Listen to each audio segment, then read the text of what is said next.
So we're on. You hear me? It's clear? I'm going to take my watch off. I don't want this watch on video. So my watch? Let's go, Brandon. That's what it says. Okay.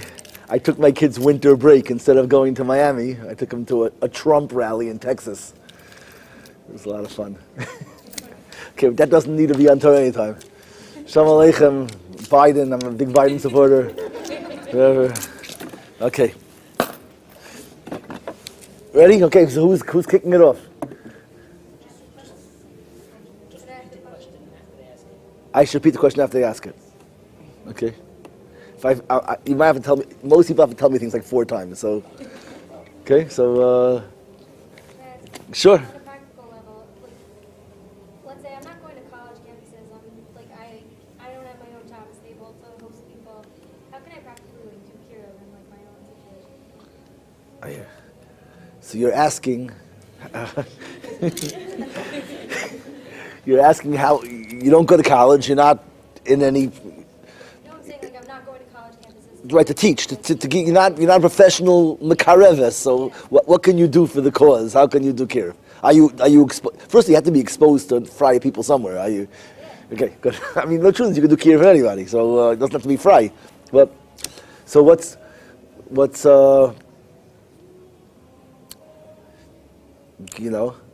I would think you're in a way you're in a more ideal situation even. Like, there's a certain kind of like power imbalance. We have a professional makarev. People's guards come up. Someone's talking to them. They're a rabbi. Nobody wants to be brainwashed. You're just a regular person. So you're not. You have an opening and an opportunity to make a kiddush Hashem that. Without any barriers. People are not putting up their instinctive barriers. I think people don't. I think sort of we made like Kirov.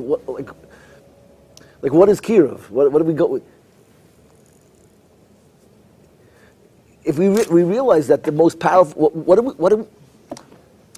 I want to use this to be. I don't know if it's the right. I could do this anyway. I don't know if actually it's good to go into a whole tirade from this question, but. I think. Let me say it now. Let me just use this as an opportunity. The way we normally think about Yiddishkeit, because we learn about it as kids, is that there's the normal way people look at the world. People want to be happy, and people want to figure out a life that gives them joy and excitement, and we go. People go. Secular people, Jews, non-Jews, everyone goes through the world, and we learn science, we learn about the world, and we figure out what we think is the best, most productive, happy, satisfying way to live. And then religion comes and says, I know you think you figured everything out, and you did this, and it might make sense, what you determined makes sense you should live like that, because it seems to be the happiest, most pleasurable way to live. But that's only for this world. If you realize there's another world where you go for, forever, and that world has whole different rules. And just because something works for you here doesn't mean it's the same thing over there. Olam Haba has a different set of rules. And therefore, even though this makes you happy here, you should do something different, because difference will give you Olam Haba. That's what we think. We think Yiddishkeit is saying that you want to live one way, but it's wrong because there's another world with different. The famous story we all heard 100 times? I don't know if they still tell it. When I was in Pirchei, this was like every Pirchei story, was the story with the chicken fat. Yeah? Right, that's what Yiddishkeit was to me. Is that there's an island, we hear about an island full of diamonds, and we go to the island, the guy goes on, he's going to bring back diamonds. When he gets there, he gathers diamonds, and he has like pockets full of diamonds. Then he goes to the store to buy something. He goes, you can't pay with diamonds. Everyone has diamonds. Here we use chicken fat. So the guy goes, he works really hard. He opens businesses, and he makes a lot of chicken fat. Then he's ready to go home to his family that he went to this island. He's going home. He fills his ships with chicken fat, and he shows up at home with chicken fat. And he's supposed to bring home diamonds. So that's the mashal we heard. And therefore you go to life of, this is a world full of diamonds, mitzvahs. Unfortunately, in this world, people don't like mitzvahs. That's not what they're into chicken fat. And then we go to Olam Haba with our ships full of chicken fat, and we should have been collecting diamonds, right? Everyone heard the story 100 times? So what is that? Let's translate that story. That story says that what's valuable in this world is not what's valuable there. Instead of having fun and pleasure is chicken fat. Olam haba is diamonds, and you're collecting. So I think that's the biggest mistake in the world, this attitude. So if we think that that's Kirov, so then you have a really hard job. If that's the story, if that story is true, so how do I do Kirov? I have to go through life, convince people that what you're enjoying is chicken fat. What you're enjoying is not real, and you should be doing something different. I know it tastes good, I know it's fun, I know it's enjoyable, but that's not what works in Olam Haba. Everything he sees and everything he knows sounds like this is fun. So I'm convincing you to give up what makes sense to you and to go do something different. And maybe if you're really convincing, you can do that, but that's not the goal. Right? What is Yiddishkeit? Yiddishkeit is saying that all we want is for you to live the best way possible. Our program isn't don't do what makes you happy. Let me say, everything I said till now is a long spiel. I should have said it in one sentence. We think the machlokes, the debate in life, is the secular world wants to be happy and we want to be holy. That's a very good catchphrase. And the machlokes is holy or happy, and they're saying I want to be happy. We say no, don't be happy, be holy. Holy is better than happy. Why? Because holy is forever and happiness is for 70, 80 years. That's a very neat way to understand the debate. And it's a huge mistake. We both want to be happy. I'm not telling someone to be holy. Or I am, but I'm not telling you not to be happy. The machlokas is what makes you happy. You want to be happy, and I say be happy. And what I'm telling you is what you're doing is not going to make you happy. And that's our debate. And that you don't have to be you don't have to be a professional. You don't have to be a rocket scientist. Because everyone knows what happiness is, so they can test what you're saying to them. If I'm telling you something that my answer is, well, when you die, you'll know. Then there's no way to prove it. If I tell you this is what makes you happy, everyone can test it. As soon as you say it, they'll go, wow, you're right. And do you need a muscle for this? Like how to show like practically what that means? I'll tell you the go-to one. I said it in an earlier share. So this is my first line any college campus I go to. This is how I illustrate what I'm saying. So if you were in my share this afternoon, you heard it already. But it's worth hearing twice. I go to college campus and I say, you think I'm here as the rabbi, my job, you know why I'm here? I'm here to tell you to stop going to clubs. That's why I'm here. Don't go to clubs. And I'll be honest with you, that's why I'm here. I'm not going to do a bait and switch. I'm not going to tell you, right? He was here today. He's here and get a review. I'm repeating something from today. That I tell the students, you think I'm here to tell you don't go to clubs, don't party so much. And I'm telling you, you're right, that's why I'm here. But you don't understand why I'm telling you this. You think the rabbi is coming to tell you don't go to clubs. You know why? It's too much gashmias, it's too much pleasure. You're supposed to be holy. You want ruchnias. You want to go to Olam not Olam Haza. You want to deal with your soul, not your body. You want to be deeper. You don't want to be so shallow. It's too much partying, too much lightness. You want to be serious, mature, sophisticated.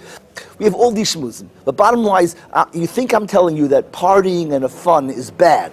Holiness is something more sedate and tame. And that's the biggest lie in the world. Do you know why I'm telling you don't go to clubs? Why do we tell college students don't go to clubs? You know what the real answer is? Because the Torah wants nothing more than you to be happy. The entire goal of the Bria is for you to be happy. But nobody ever went to a club to be happy. The only reason people go to clubs is because every year the clubs get darker and louder. That's why you go to clubs. A club is a place to hide from your true dreams, who you really wanted to be. When you were 10 years old and you were dreaming of a life for yourself and what would give you joy, it wasn't the club. It was real things. And when I'm telling you don't go to club, I'm telling you be happy. Chas v'sholom. You're 18 years old. You're going to give up all your dreams. You know how hard it is? People try. People try for 80 years to live in a place that's dark and loud. And you can do that. It's hard work. Because every bar closes and the music always stops in the club. But you can leave the club and put your headphones on. And then you can go home and play your music till you're sleeping. You can wake up in the morning and you can press the snooze button 15 times till you're late. Then you can play the whole day playing catch up. If you're late, lateness is a secret of life. Because if you're late, then you're running and you're catching up, so you don't have to think. And you can run the whole day, always a little late, till you're so tired and you go to sleep and you do it again tomorrow. I see the college students in college, I'm giving a share, the last period of the day, they're all texting the whole period because they have to have the rest of their day planned as soon as school ends. Because chas v'shalom, if there's silence, you know what happens? In silence, their truth exists. So you can't chas v'shalom have silence. As soon as the day is almost over, you got to start making sure all your ducks in a row, because you have to be running as soon as school ends. And then you have to go somewhere dark and loud until you're so tired you can go to bed and fall asleep. Because the enemy of a person who gave up their dreams is silence. In silence, you hear your truths. And this is what everybody has to do. Is the goal really to have a family life and The goal is to be happy. So you're asking, is a family life happier than... Oh, he's asking... I didn't answer her question yet. You're saying the alternative between the club is having a family life and... We're skipping. Let me segue into your question. You're asking... Let me just say, he wants me to repeat all the questions. So your question is the family life really... No, isn't the goal that we're taught in yeshiva theoretically to learn, 15 hours a day? Okay, so you want to know how Torah fits in with my... I'm saying that's not this happy... Maybe it is. So I'm going to explain it. Your question is I just made a whole story that our goal is happiness. So you're asking me a question, so then therefore why does Judaism say X, X, and X? Which is what you're supposed to ask. If it was true that the goal... Good. So I'm going to do this. So basically, the follow-up of my speech is, because I didn't just make an argument, this is what Judaism is. What I was saying is, when you understand Judaism as happiness, so I said these following words, that now it becomes testable. People can test Judaism because they can see if it makes them happy. Right? It's not about convincing them. If I say, do this because it makes you happy, you can say, wow, it does make me happy, or it doesn't make me... So this speech legitimizes your own observations and your thoughts. I'm allowing you to be the judge. So they're not doing...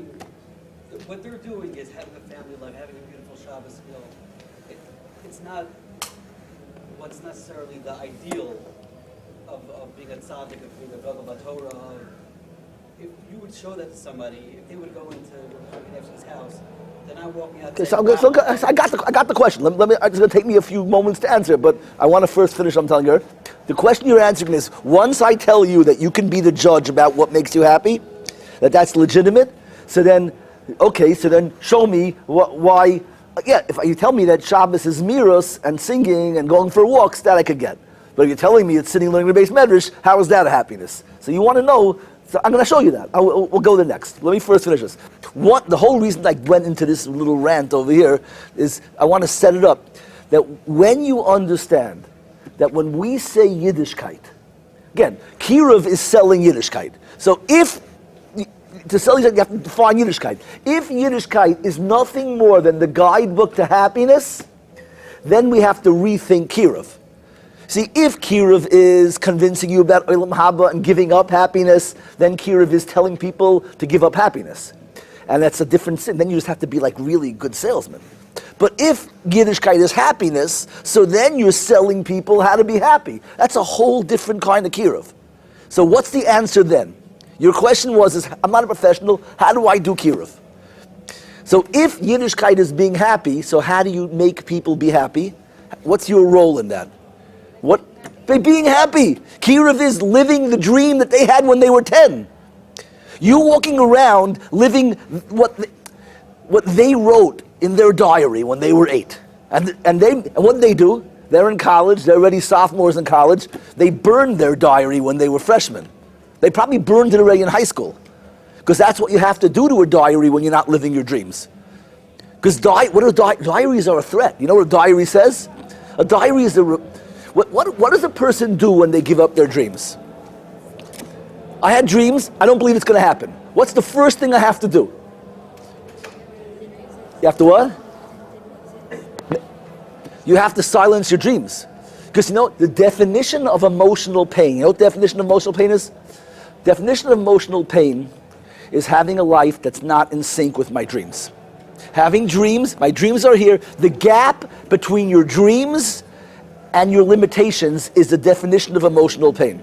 So, Does this add an extra price to walk around smiling all day, again, achrayus is an extra achrayus. Let's translate it to my language now, okay? Because that, you can hear that question you asked in the old-fashioned way, is that I have a job to be a salesman.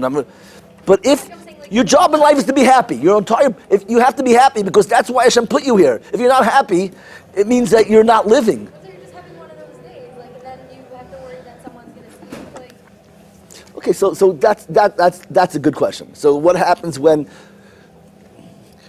So what I have to repeat the question. Okay, so what happens if you're having one of those days? So you're not happy.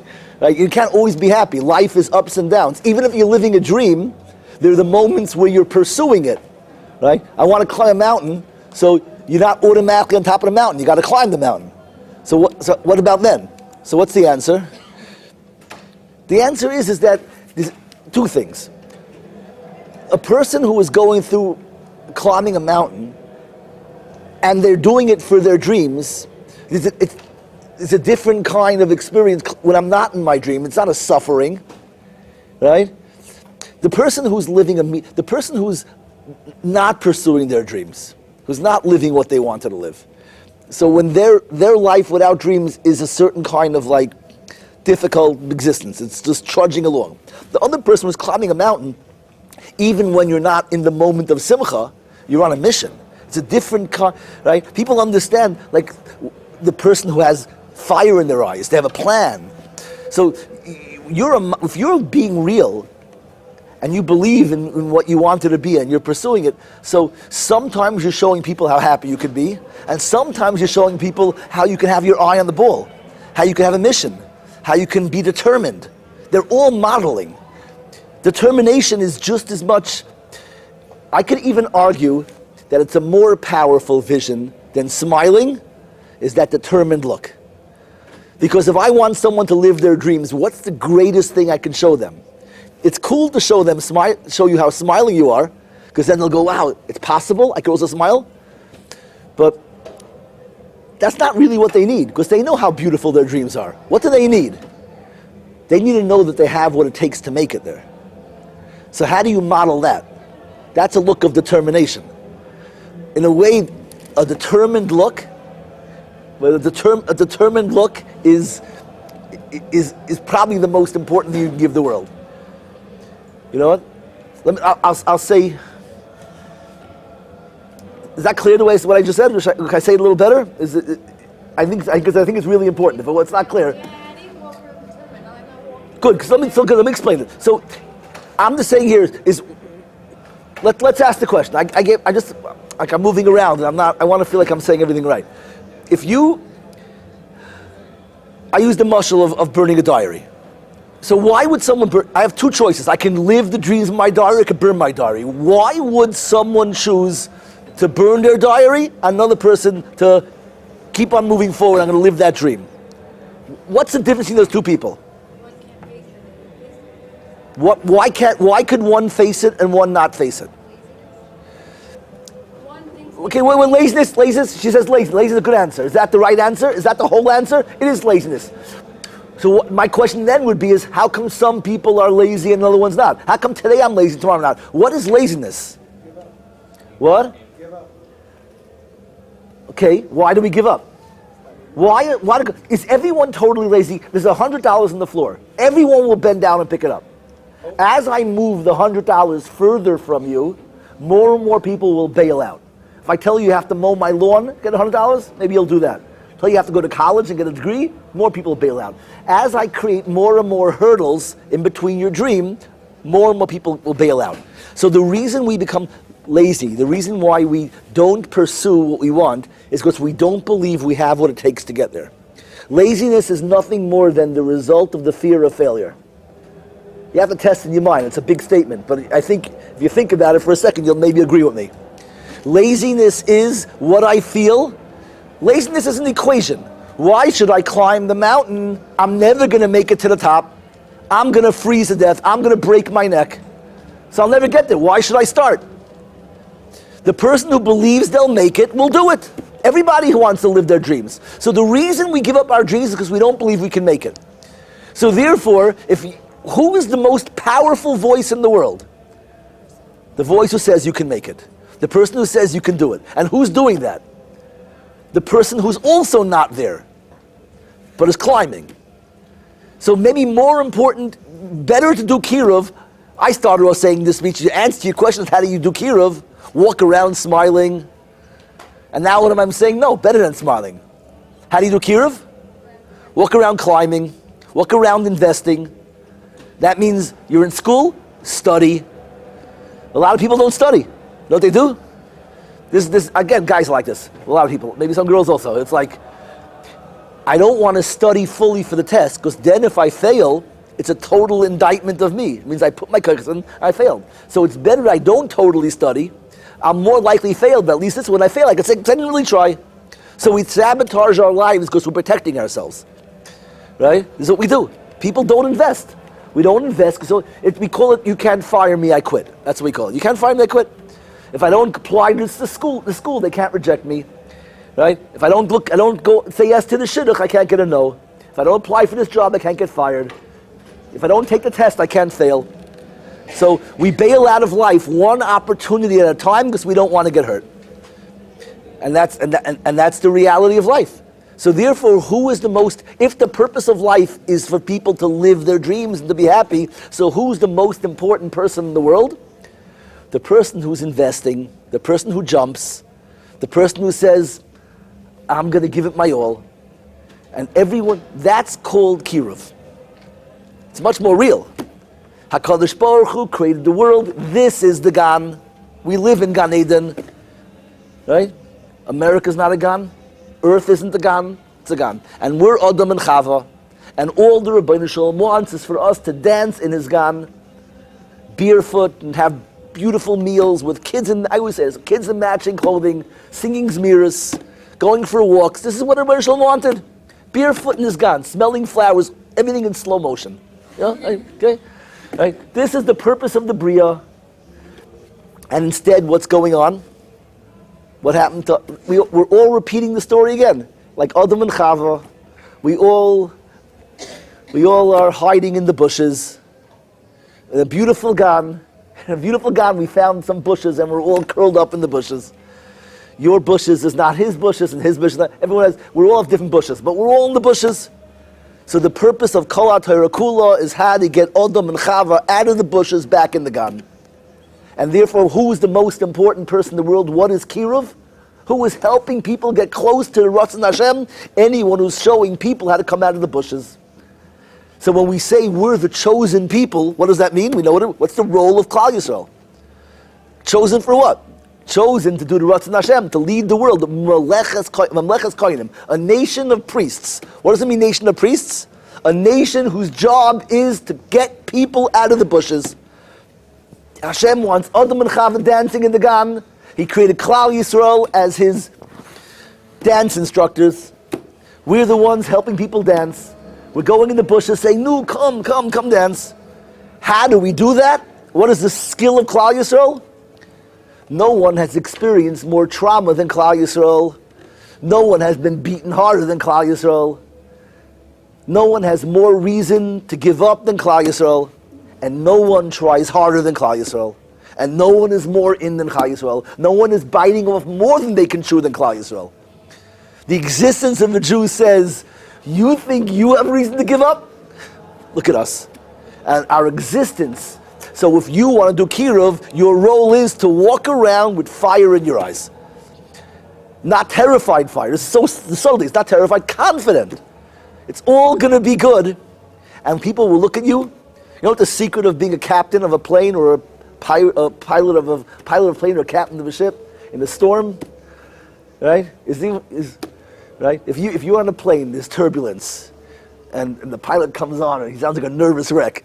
It's not going to work, right? The pilot has to be confident, steady. That's your job. The world is a world. There's a lot of turbulence, and we want everyone to be all in. We don't want everybody terrified. We don't want everybody giving up. You have to walk around with confidence. And this is a rule not just for Yiddishkeit, because Yiddishkeit is the same as parenting. It's the same as everything's the same. You're a teacher, you're a parent. The goal of life is all the same. It's such a simple thing. And you don't need I have to change your whole view of the world to understand this. Kirov takes 1 minute. You don't do anything. You walk. Your job is to make people live. Once this is all clear, then we come to his question. That's very nice if I'm talking about walking, dancing barefoot in the Gan. But the Torah says a lot more than dancing barefoot in the Gan. Right? That's a fair question. How do you get from barefoot? How do you get barefoot in the Gan to sitting in the base medrash? Base medrash is Mayim Suratishta, Ala Oretz Tishon. Where's the joy? Right? Sleep on the floor, eat simple. That doesn't sound like joy. Right? So that's, if you want to go there, it's a question and answer. So I can't decide. That's your next. The first thing is good. That was a long answer, but is it clear? Because I think this needs. If I was designing Project Inspire, there'd be not one other topic on the schedule in this topic. I called this mahal. I call it religion. It's not religion. It's religion. R-E-A-L-ligion. It's just real. Everything makes sense. You don't need to have blind faith in anything. We are all experts in joy. We know what makes us happy. You know what makes us happy? The thing we're all hiding from. Yeah. The person was asking before about the things that are not happy, right? So I'm not going to muscle, have to work. Imagine someone who rides a kite for Right. 2-day trip, whatever it is, and they're practicing. But the day that they're riding their bike, they go uphill, downhill. So but they're going uphill, it's struggling. They know they're struggling very hard. Right. You know what I mean? And Beautiful. It's a very good muscle. I hope it's on the recording. Downhill, they're cruising down. It's great. So Let me repeat it. We're on video. I have to repeat it for the video because I don't know if it hears you.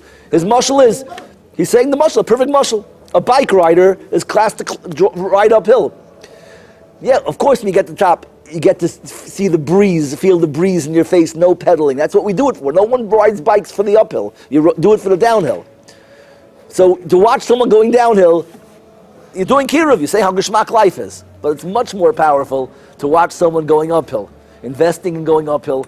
And you see someone doing that because we all know that's what he's giving a good muscle. What I'm telling you, the better Kirov is the person in process. I started off saying the smile is the best Kirov. Better than a smile is. What did I say with the trees? Yeah, that's a different part. That's very nice. That's good. That's good. Okay, let me deal with his question. Can I deal with his? Does anyone want that question answered? Like, what? Yeah. So let me say this. So this is. It's like I did this. I think the first Project Inspire. This was the shir I gave at the convention. It was. I'll show it to you how I see it. You want to mix in a little Torah, or it's like a little textual, make like we're in seminary. Okay.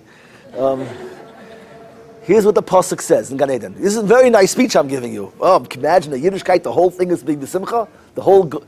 So it's a good Kirov talk, right? We're not about suffering. We're about living. Yiddishkeit is about being happy. It's a nice pitch. The problem is, if someone's inspired by my drush and they go, you know what, I want to learn Chumash. It's exciting. What's the first thing they see when they open the Chumash? Here's the story. Rabbi Feldheim said there's a Gan. We're supposed to dance in the Gan. Let me see. Where does Hashem say dance in the Gan? Okay, you open it up. Ooh, there is a Gan. Look, there's a Gan. And the Gan has a beautiful tree in the middle. And here's how Torah describes the tree. And the tree was Vateira ha'isha ki toiv ha'etz l'machal. The tree was good to eat. V'chisava hi leinayim. It's desirable to the eyes. Nechmara eitz lahaskil. It's appealing to the intellect. So the tree is delicious, beautiful, and deep.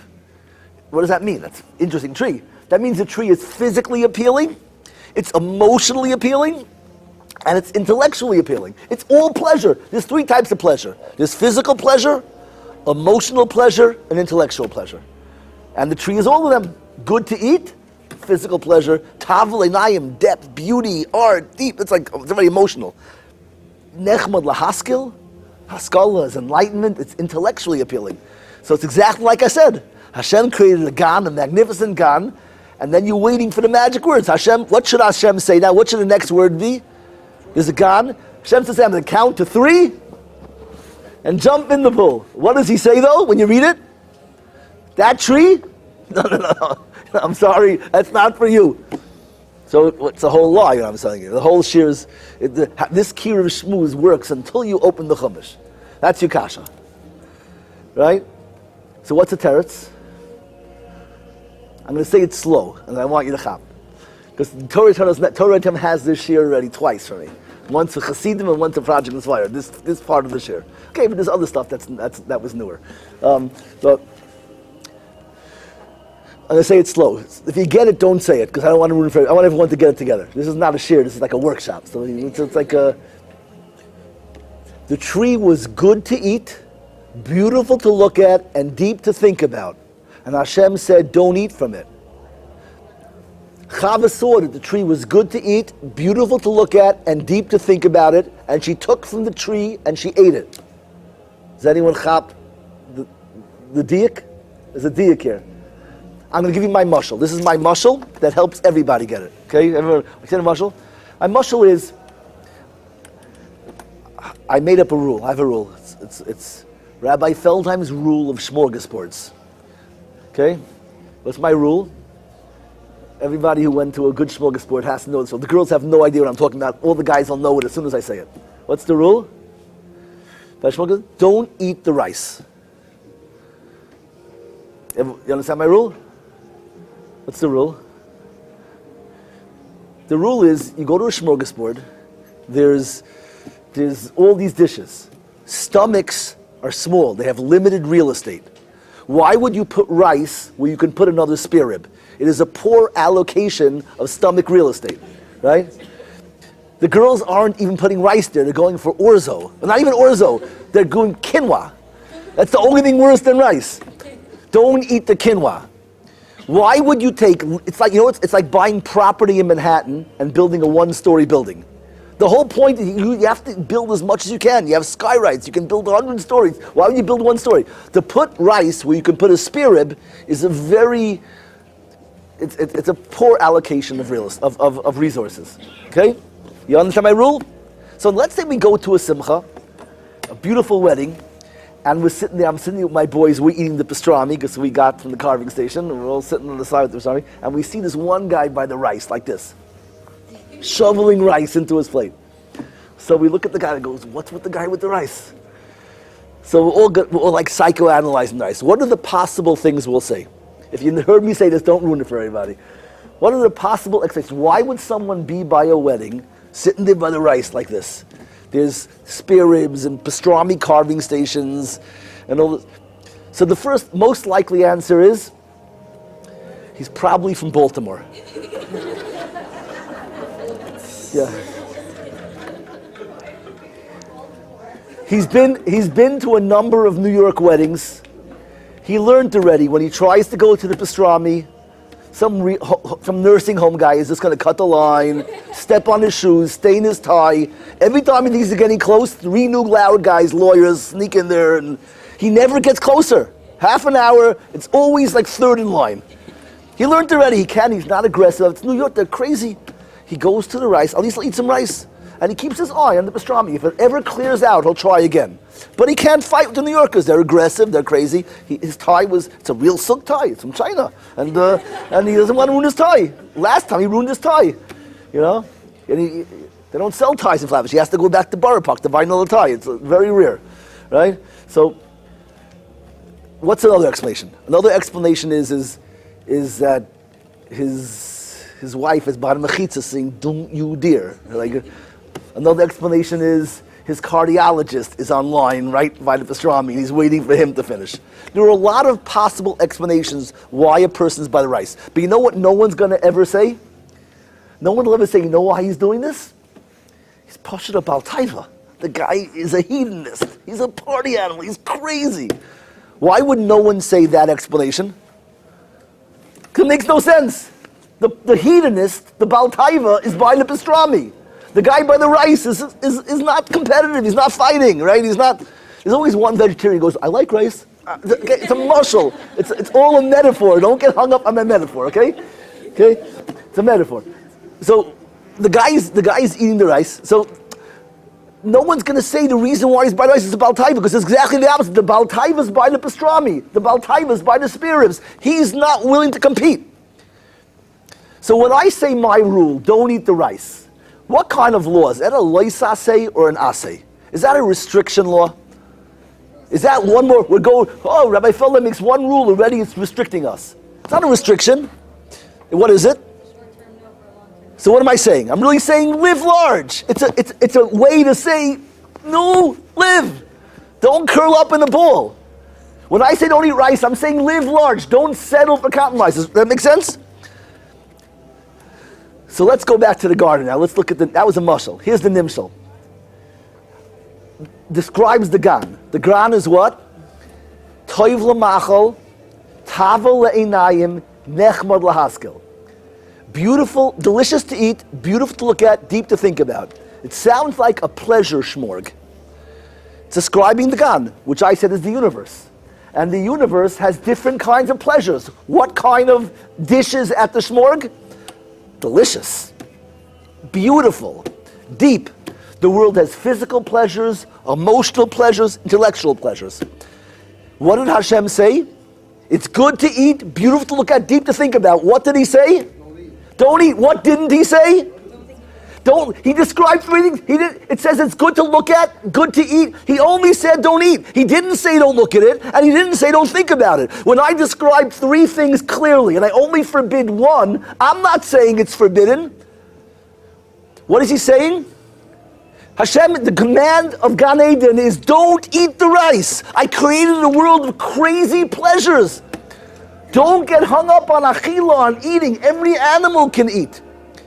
A human being has depth. You have beauty. You can go to art museums. You can blow your mind. You have so much depth, and better than museums.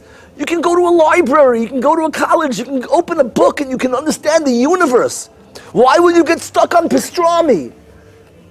What rice is to pastrami is what pastrami is to beauty, and what beauty is to pastrami, what is wisdom is to beauty. The world is an array of ever-increasing pleasures. The only law Hashem gave in the world is not a restriction. There's one law Hashem gave mankind. Is don't cop out. Don't go for the low-hanging fruit. Dream big, live big. It's a totally different story, Gan Eden. But I didn't make this up. That's what the pasuk says. Everyone who ever thought Gan Eden was a restriction never opened the book and read the words. If you read the words, it's not a restriction. Because it says three things and it only forbids the cheapest, lowest one of them. What you're saying is that you shouldn't fulfill your taiva, but you should think about it? What's the point of that? No, it's not fulfilling taiva. It's desirable as a means of enlightenment. So get enlightenment. Look at beauty. You get it. You don't eat wisdom. You think wisdom. There's no restriction on wisdom. There's no restriction on beauty. And the truth is there's no restriction on achila. Because if they would have eaten from the Eitz HaChaim, then on Shabbos they would have been allowed to eat from the Eitz HaDas. So what does that mean in my mashal? That the forbiddenness of eating was only temporary until they did the other side. Which means what in the real world? In the smorgasbord thing, it's once you take pastrami, now you can go get rice. Because rice is good with gravy. You can have the rice afterwards. The point is, don't stop by rice. There's nothing wrong with achila. There's wrong with getting stuck by achila. People who spend their whole life eating. But if you're going to go to the museum and then you're going to go to study and get a degree and understand physics, then you can learn to eat. There's nothing wrong with eating. Is the metaphor that eating is bad? Because it's the low-hanging fruit. Once you've taken the high fruit, you can have low-hanging fruit too. It's just don't settle for that. The law of Gan Eden is don't settle. So let me show you the steps. I don't know if I ever did this on the earlier Torah anytime once. I'll do the whole, maybe I did, but I'll do the whole step by step. Let's take my mashal of the smorgasbord and make it real life. In my mashal, who's the worst guy? Rice guy, quinoa guy. Okay? Quinoa doesn't exist. Quinoa girl. Okay? Quinoa girl is the lowest one in my shmorg. But you realize that let's do quinoa guy. Quinoa guy, science fiction movie we're making here, okay? Quinoa guy is the worst guy in the shmorg. But you know what? Quinoa guy has 3 roommates and he's the holiest of all of them because they all got invited to the wedding. The roommate said, oh my God, I gotta go to a wedding now? I'm not gonna find parking, I have to send my food to the cleaners. You go, you bring us back food. So now the guy eating rice, in his world, he's the hero. because the other guys copped out and stayed home. So he's the one living the most. Now his 3 roommates who stayed home, they're the cop-outs. But of those roommates, one of the roommates is playing Xbox. And he's playing, and the other roommate goes, "Oh, you're playing Xbox? It's so competitive. They're trash talking. You can lose. They make fun of you in the game. Why don't you just watch a movie? Games are too competitive." So now the Xbox guy, who was the failure compared to the wedding guy, who's the failure compared because he ate rice, now the Xbox guy's the hero compared to the guy who's just watching a movie. And the other guy goes, "Oh my God, you're watching a movie? It's an hour and a half. How do you follow something for so long? Like, just watch TikTok for 2 minutes or 2 seconds, I don't know how long they are, right?" So now the guy who sits for an hour and a half movie, he's the new hero. Because it's relative. They're concentric circles of living. In my new world, the lowest person is TikTok person. Then he grows and he says, "You know what, I'm going to watch a whole movie." He became holy. And then he grows more and he goes, "Movies, I'm going to play Xbox." And then he grows more and he goes, "I'm going to have my suit pressed and go to the wedding. I'll eat the rice." But then he goes, "Forget the rice. I'm going to have sesame chicken." Then he goes, "Sesame chicken. I'm going to go. Let me go. There's some, there's pepper steak." And then he goes, "Pepper steak. Let me go to the pastrami carving station." So now in my mashal, in my metaphor, the holiest guy is pastrami guy. Okay, but you realize that pastrami guy also has 3 roommates, and they're going, "Why you buy the pastrami? Remember we're going to the gym? Don't you want a 6-pack? What are you eating pastrami for? I know it's good, but you're copping out. Let's go to the gym." So his roommates all go to the gym, and now pastrami guy is the cop-out. Now they all go to the other roommates, go to the gym. They're the heroes. Relative to them, he's the cop-out. And then the gym guys go, "What are you going to the gym for? What are you, like you're a horse? You need muscles? Go to the library, go to the museum and watch some. There's a Rembrandt exhibit in the museum. Go look at something deep. Go get your emotions going. Read some poetry. The gym. Get a brain 6-pack." So now the gym guy is the failure. And then the guys in the art museum goes, "Okay, art, very pretty. Go to college and take physics. Understand the whole universe, grasp reality, understand everything works. Macro universes, micro universe, unified field theory, figure stuff out. Just see the world from a bird's eye view." So now he's the hero. And lower than him is museum guy, and lower than him is gym guy, and lower than him is pastrami guy. He's like the lowest guy in the world is, what's the highest? What is the highest pleasure in the world? So I think the highest pleasure is, let's build it all up. Lowest guy was who?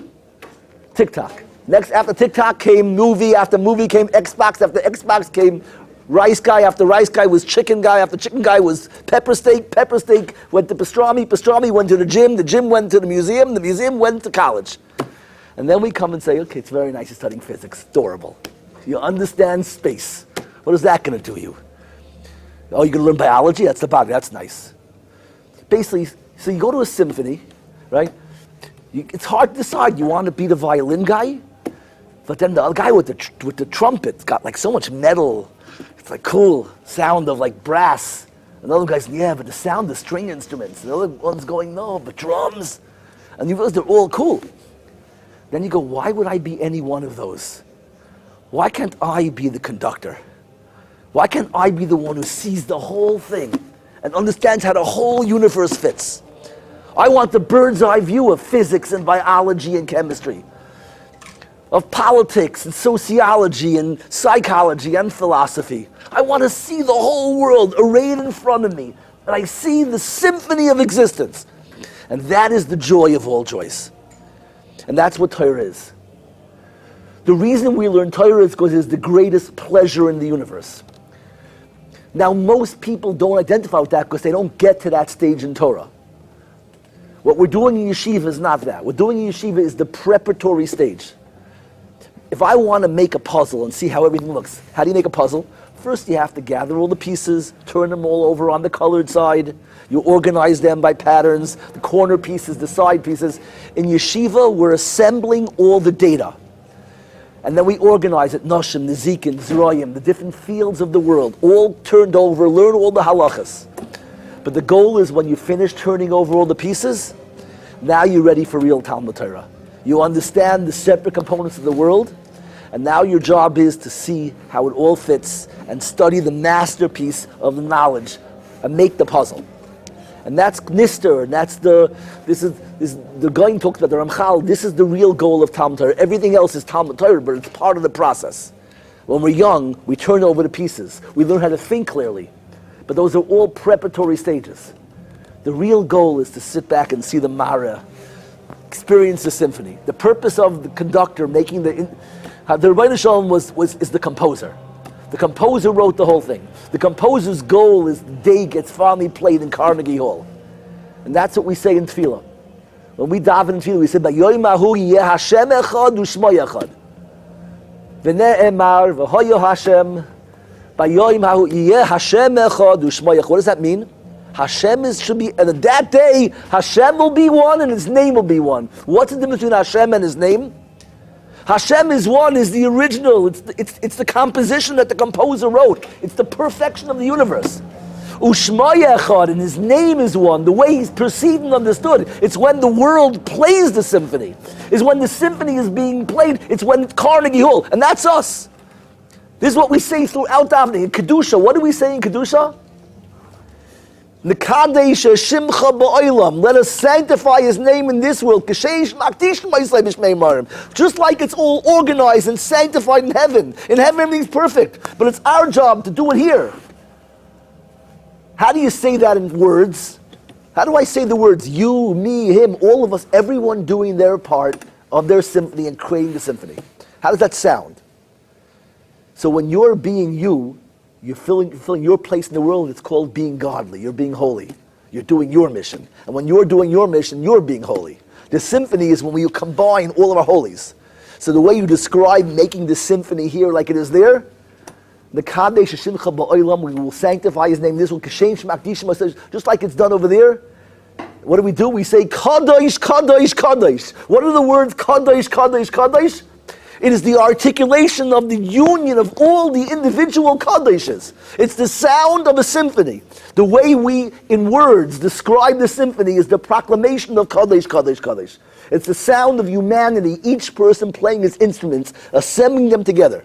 And there's no joy like that. The bird's eye view of existence. Now, the problem is that most of us are not connoisseurs of life.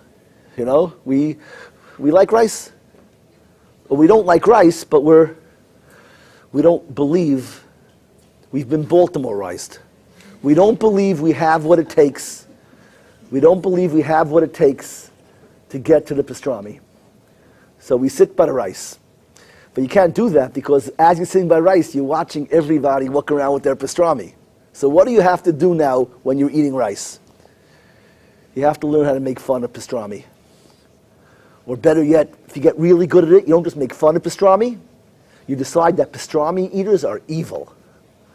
Right? They're evil. Right? I'm a vegan because you're cruel. We have to demonize our own dreams. We have to demonize everything we want. It's a mashal. I'm not speaking. It's not an anti-vegan speech. It's a metaphor. I shouldn't have even gone there. Someone's going to make me into some kind of like, okay? What's the point? The point is that in the real version, what do? Right? How do I translate that into the real world? The guy who went on a lot of dates, it's not happening, is not getting married. So all he ever wanted was to be a husband and a father and build a treehouse for his kids. And sit and teach them how to build stuff, and it's not a Jewish dream. Okay, whatever. Okay, right. But taking him to Avos Savanim and learn with his kids Mishnayos. This was his dream. And now one more date, he gets a no. So what does the guy say? Right? He says, "All my married friends are miserable. Right? The girls just want money." You make up all these ridiculous lies to bury your own dreams. That's what the guy who's afraid to go get pastrami does. He makes fun of meat. The guy who's afraid of going to work, doesn't want to work hard, doesn't want to take risks, doesn't want to get rejected. He says, money is the root of all evil. It's just money, it's so shallow, I'm deeper than... We make fun of everything we ever wanted. And this is the struggle in the world. The world isn't just hiding in dark, loud places like I started. The world is really much bigger than that. They're shaming all the bright places. If you're walking around lichtig and you have a smile, you look determined, you're the enemy of mankind because you're reminding people of everything they ever wanted. They have to silence you. They have to wipe that smile off you. That's the story of Haman. Haman needed Mordechai to bow. Why would Achashverosh call Vashti to come to the Suda with nothing but her crown on? What kind of king would do that? It makes no sense. You know what the secret is? What's the secret? You have any rational explanation why a king would do that? Because you know what the purpose of a party is? The purpose of a party is dark and loud. And Achashverosh made the party of all parties. But the problem is that you can invest billions of dollars in the loudest, darkest party of history. And it's worthless. You know why? Because there's this one dignified woman at the party, it ruins the whole party. Because you can't even burp. You can't be an animal, you can't let go, you have to be dignified. There's a princess in the room. A princess ruins the party because now I have to sit still and say sorry, and like, you know, careful. Can't just dance on the table. Get off the table, right? You can't do all that stuff. What do you mean? I spent $1 billion on this party. You were waiting for this party. The whole world is here. So what has to happen? What has to happen? We have to degrade the queen. If we can get her to lose her dignity, then the party can go on. The obstacle to the world hiding, the obstacle to the world becoming the most beautiful place in the world, the obstacle to hiding from that, the obstacle to burning, to hiding from our dreams, the obstacle to burying everything I ever wanted is the Bas Melech. The Bas Melech is a reminder of everything that's wonderful. What a diary is to a little girl is what a Bas Yisrael is to the world.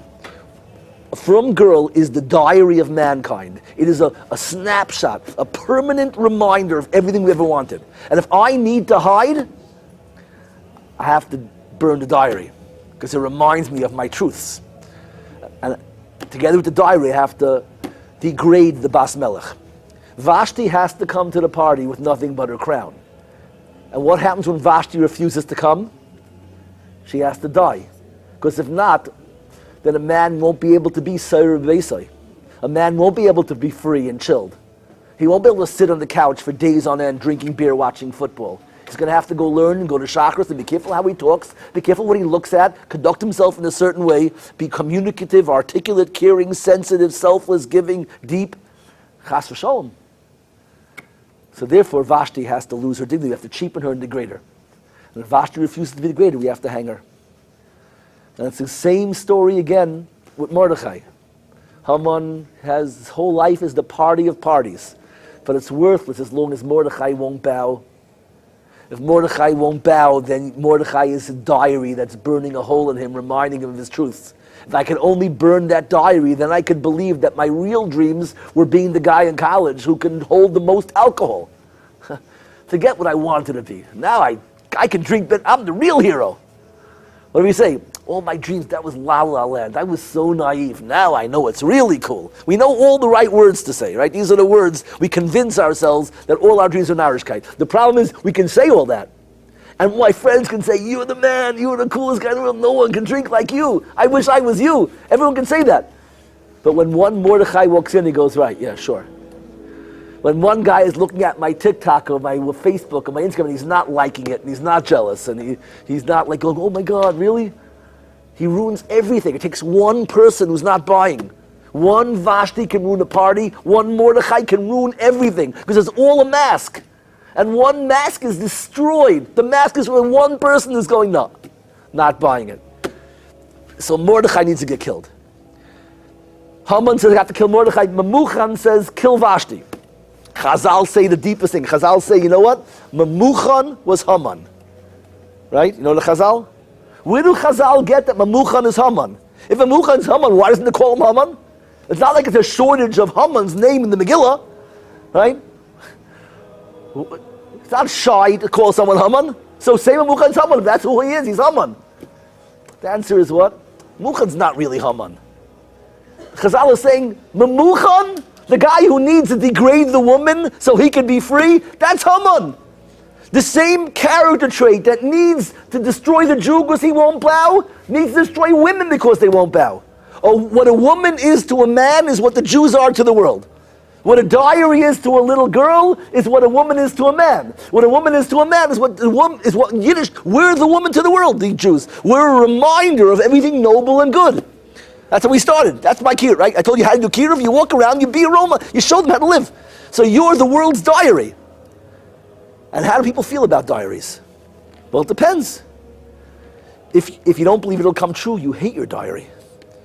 If you're living your dream, you love your diary. The girl who's dating Prince Charming, she can't wait to curl up with her diary and goes, wow, I dreamt of this. Look what I wrote all this stuff. It's all coming true. The Goyim who are living a good moral life, they love Jews.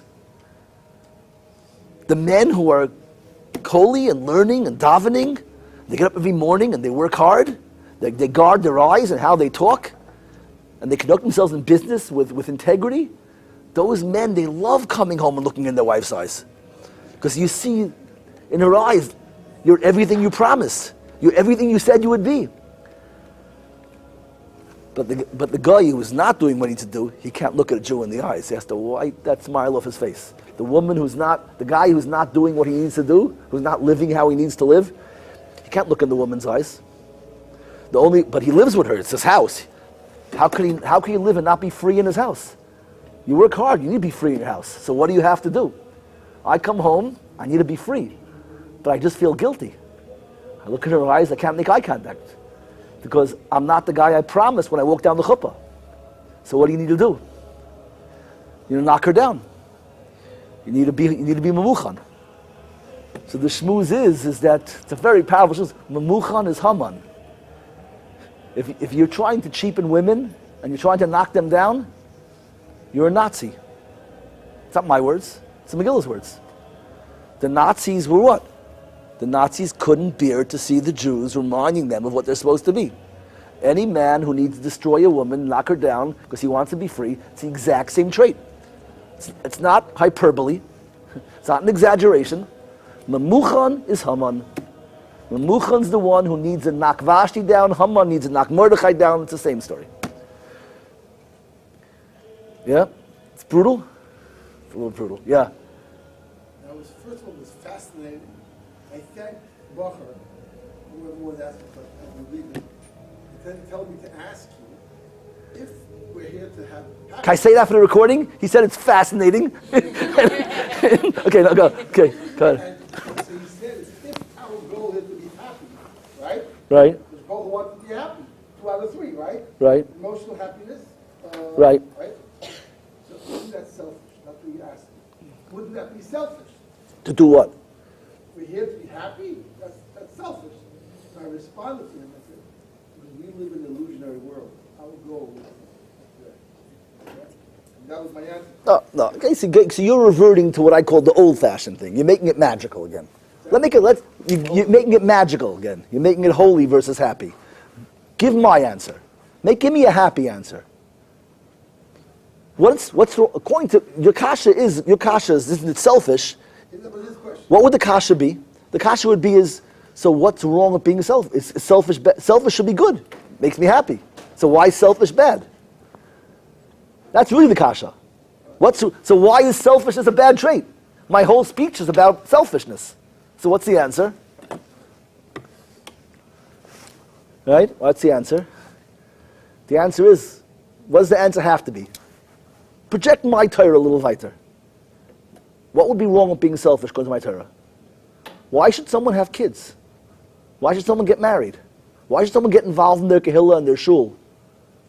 Spend his money on other people? You're ruining your joy. Life is about giving. Why? Life's about happiness. So, right? I'm saying life's about happiness. Giving makes you happy. Why? Because you feel like you did something good. Why is selfless? Selfless is the worst word. Selfless is giving up my happiness. Have is the English word have. And have is the shows you ahava, love. Right? Right? So really when you're giving, Okay, that's nice. Explain it. giving is love. Why is giving happy? Like what? Why is giving happy? Because you feel good. I'd rather eat my chocolate bar than watch you eat it. The more you give, the more you love. If I want you to love me, it's not that you're giving me. listen, I'm a shtickle Ayn Rand chassid. You read Atlas Shrugged? I shouldn't put this on the video, but I'm a shtickle chassid. Yeah, whatever. She would say that that's the most manipulative thing the world ever did. She convinced people to give up their chocolate bars, to give it to other people, because it's more pleasure to watch them eat your chocolate bar than you. That was a trick on the world to get rich people to give away their stuff. What's your response? The whole tzedakah thing is it's manipulative, telling me that it's better for me to give away my stuff to you than have it myself. She's anti-tzedakah. She's an atheist. She's a bad person, but she says a lot of very smart stuff in the process. But she makes a good point. You need to answer the question. What's the answer question? I have a chocolate bar. I want to be happy. Why should I give it to you? So it makes you feel better is a halfway good answer, but it's not really a good answer. Why? Because the only reason it makes you feel better because they told you to give it. So they manipulated you and they lied to you. But is that essential? Is that real? Or is that just because you were brainwashed that way? Your parents told you you're a good boy for giving it to your brother because they don't want fights in the house. So they tricked you. Fulfills the needs of the soul. You're connected to the person because you're person. The answer is that the mitzvah of the Torah is to be selfish. But let me say my word. Let me say my chiddush. The mitzvah is to be selfish. But you know what makes a person healthy, holy, complete? Greatness is selfishness. The question is, the difference between a tzaddik and a rasha is not that one's selfish and one's selfless. They're both selfish. The rasha says, I'm me. And the tzaddik has a higher, expanded version of self. His wife is part of himself. And when she smiles, he's happy. And his kids are part of himself. And when they smile, he's happy. Because it's part of me. And the bigger tzaddik says, my kahillah is part of me. And when my kahillah is suffering, I feel pain. And when my kahillah is happy, I feel joy. Selfish joy. You can feel selfish joy if a yid in Eretz Yisrael is marrying off their kid and you took part in it. You can feel selfish joy because they're part of me. Godless isn't giving up yourself. Godless is expanding yourself. How big, you have to measure how big is yourself.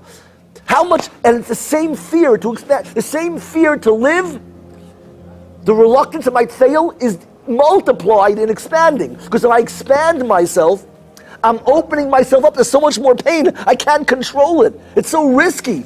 People are terrified to expand themselves. I heard, yeah, that's it. Beautiful. This is, but all this is not on tape, so you got to come closer, or I'll repeat it. But, yeah.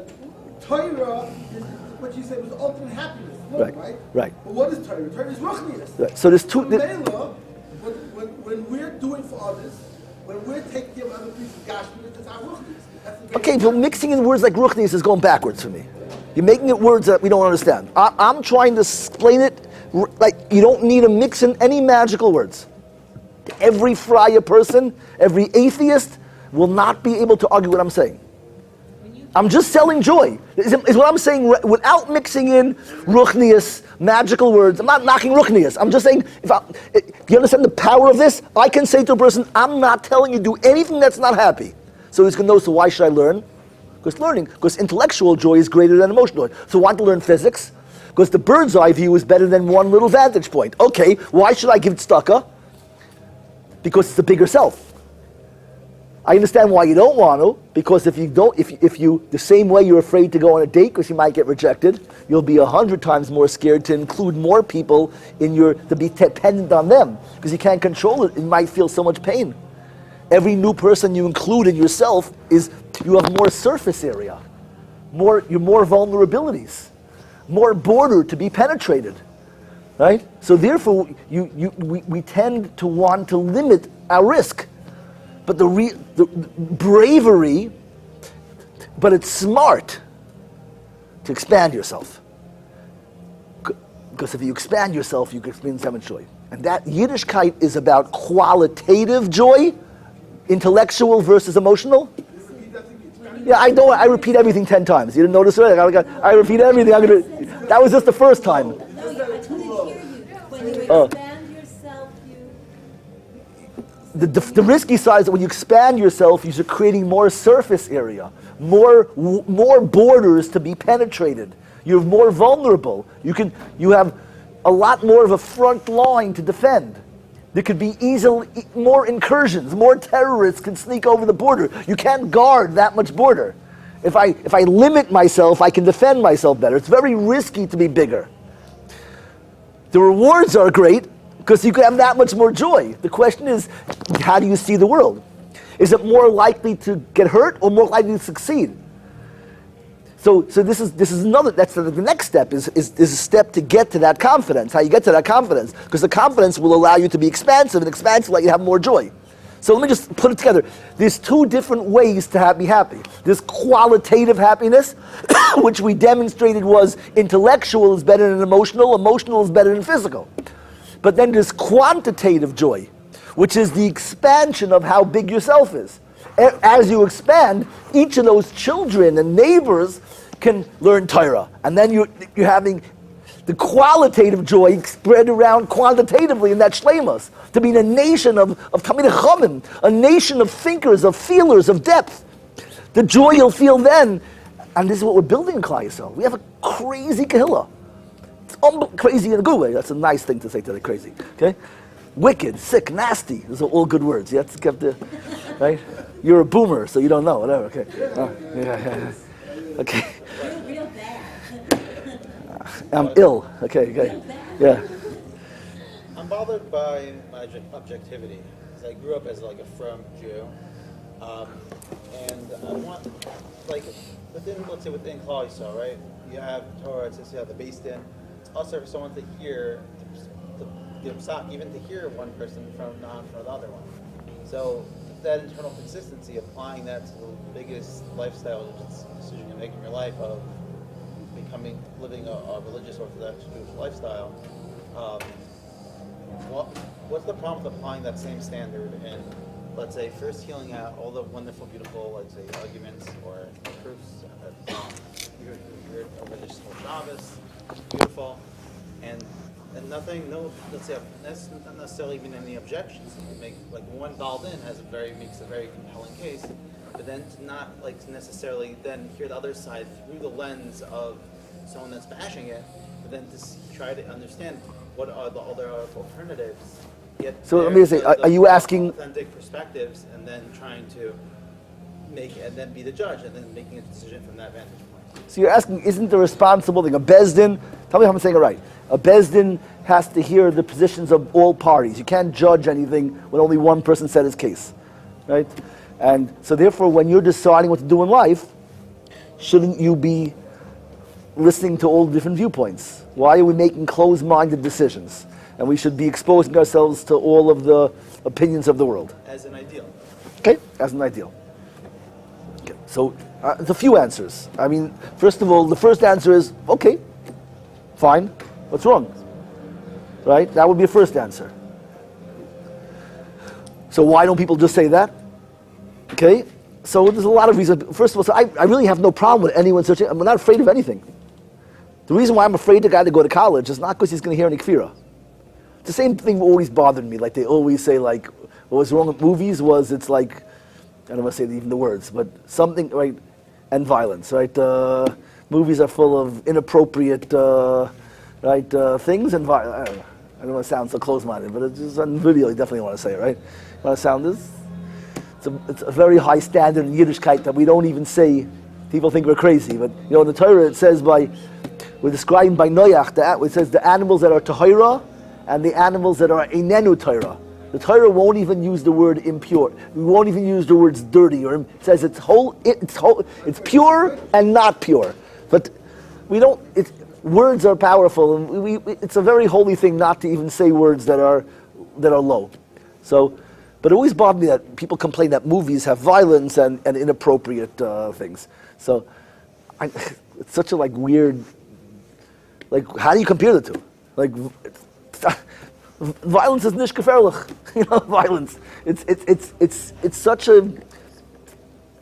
I don't have the right vocabulary. I wish I had a better character. Well, it's just. It's lumping things together that are cheapening the positions by considering. Let me just say what I want to say, and I don't need a. They're always giving a mashal, and if a mashal is worthless, it needs to be explained. The purpose of a mashal is to make it easier. Metaphors are supposed to help you explain something, not make it harder.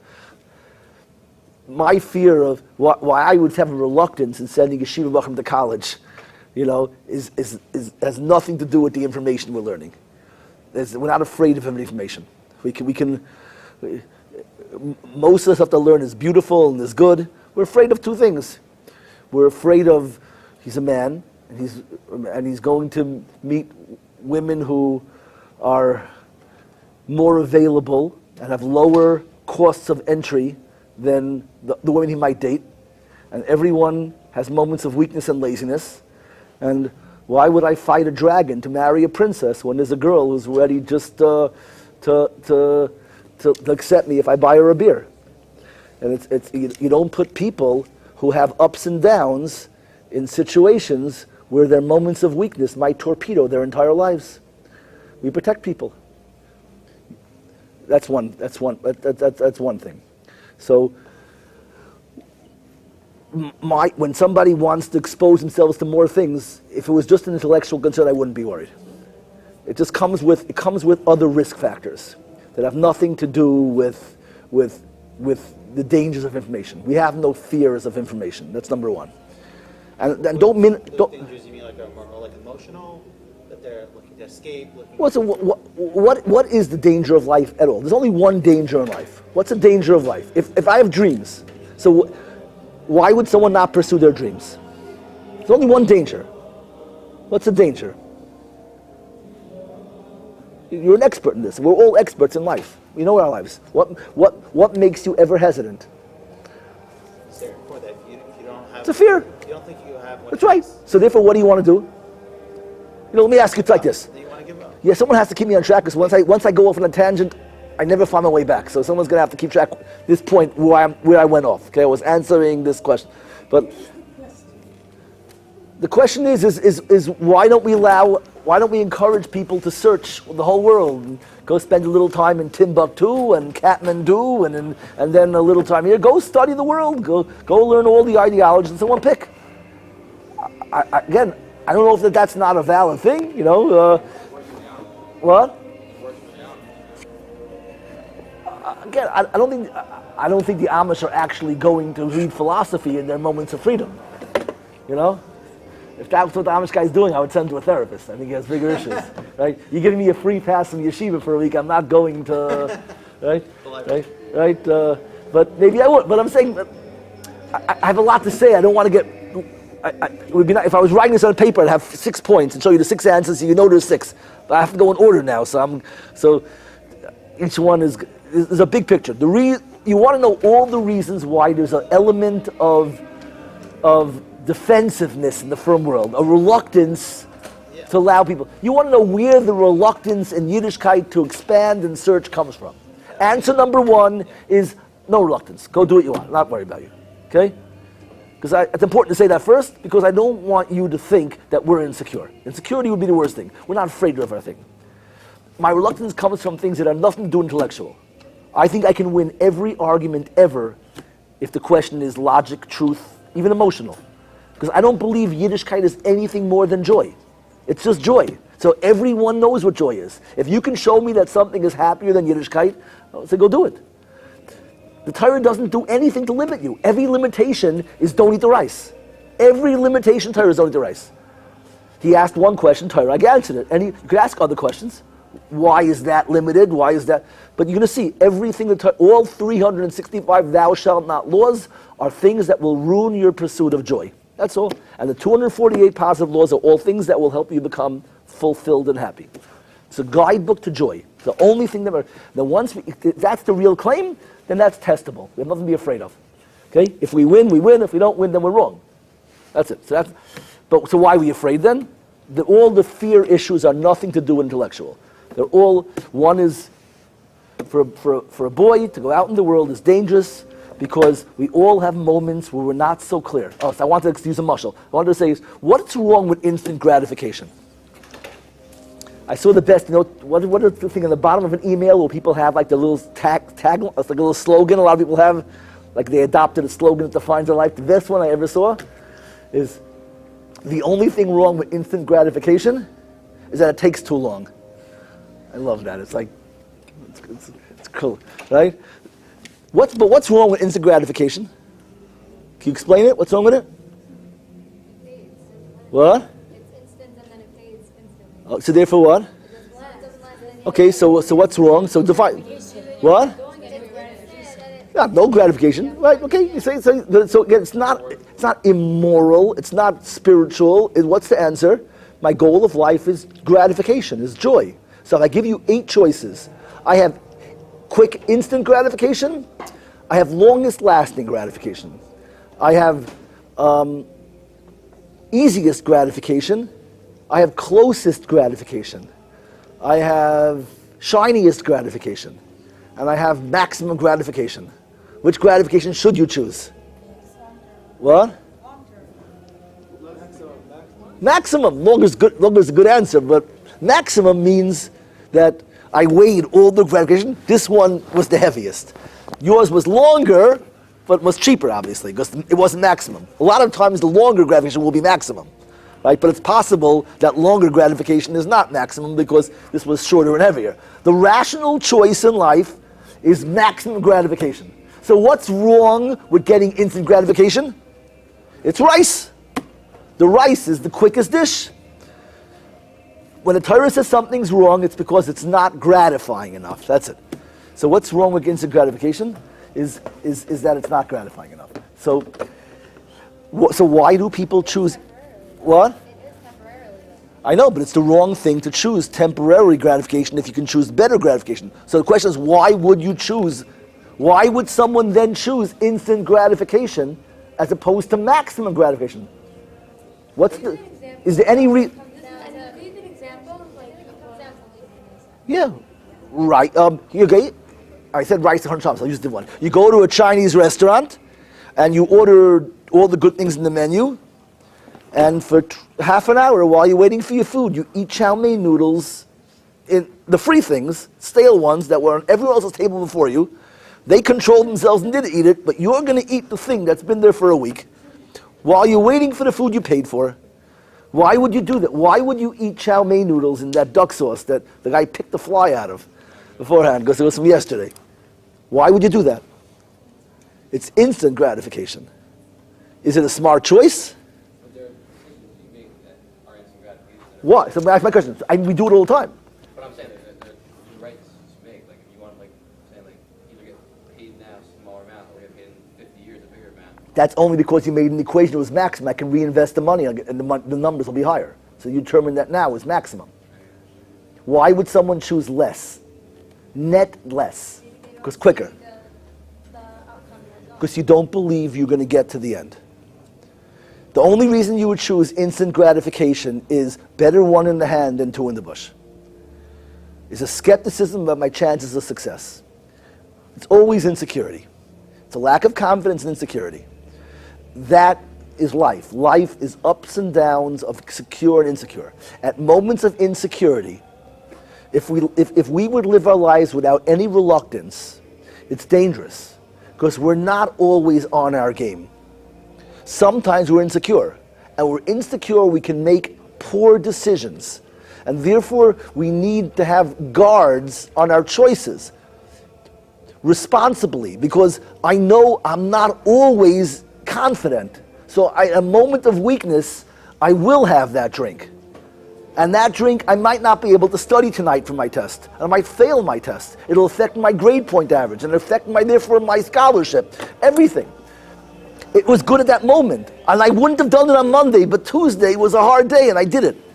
So therefore, in the firm world, part of what we understand is that leadership, wise people need to create structures that protect people from making life-changing decisions in moments of weakness. It's not because we're insecure of our truths, which is the way someone might spin it. It's because we're quite clear about human weaknesses and our ability to make rational decisions. People don't always act rationally. In fact, it's very rare that we act rationally. But I don't need to say it that hard now, at this point. Okay, next. So one reason why we don't encourage exploration is because you're never going to get to your journey of truth. You're going to end up in Korea with this really nice girl that was actually the stewardess on your first flight away from the yeshiva. Okay? You didn't get to go anywhere. Okay? The first girl you met who said hello, friendly, was like, right? That might happen. Probably happens often, right? We're all intellectuals. We're not intellectuals. If we were all intellectuals, we wouldn't need to do anything. So that's issue. That's number one reason for exposure for the from attitude of a tentativeness, a reluctance to full immersion in the outside world. Okay. Number two.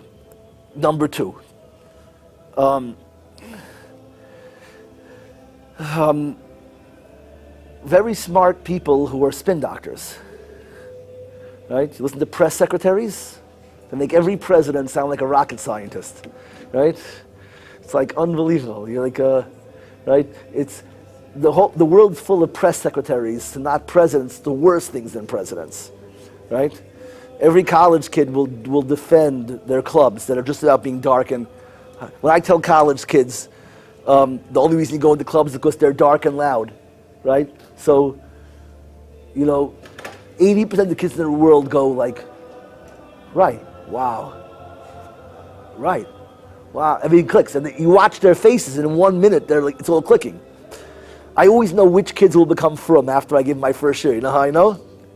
It's the kids who get it. Those kids come over and go. The guys come over. They go like after the share. They go. Rabbi, that was amazing. It was so amazing. I have to go somewhere darker and louder right now. I need to go somewhere really dark and loud. Those guys got it. And I say, go enjoy, but it'll never work anymore. I ruined it for you. And the guy goes, oh my God, right? Again, I ruined it for you. Because in the dark, you're going to hear Rabbi Feldheim saying, it's just a mask. You can't get into it if you know it's a mask. It's like I sort of ruined it for you. And I go, you'll be back.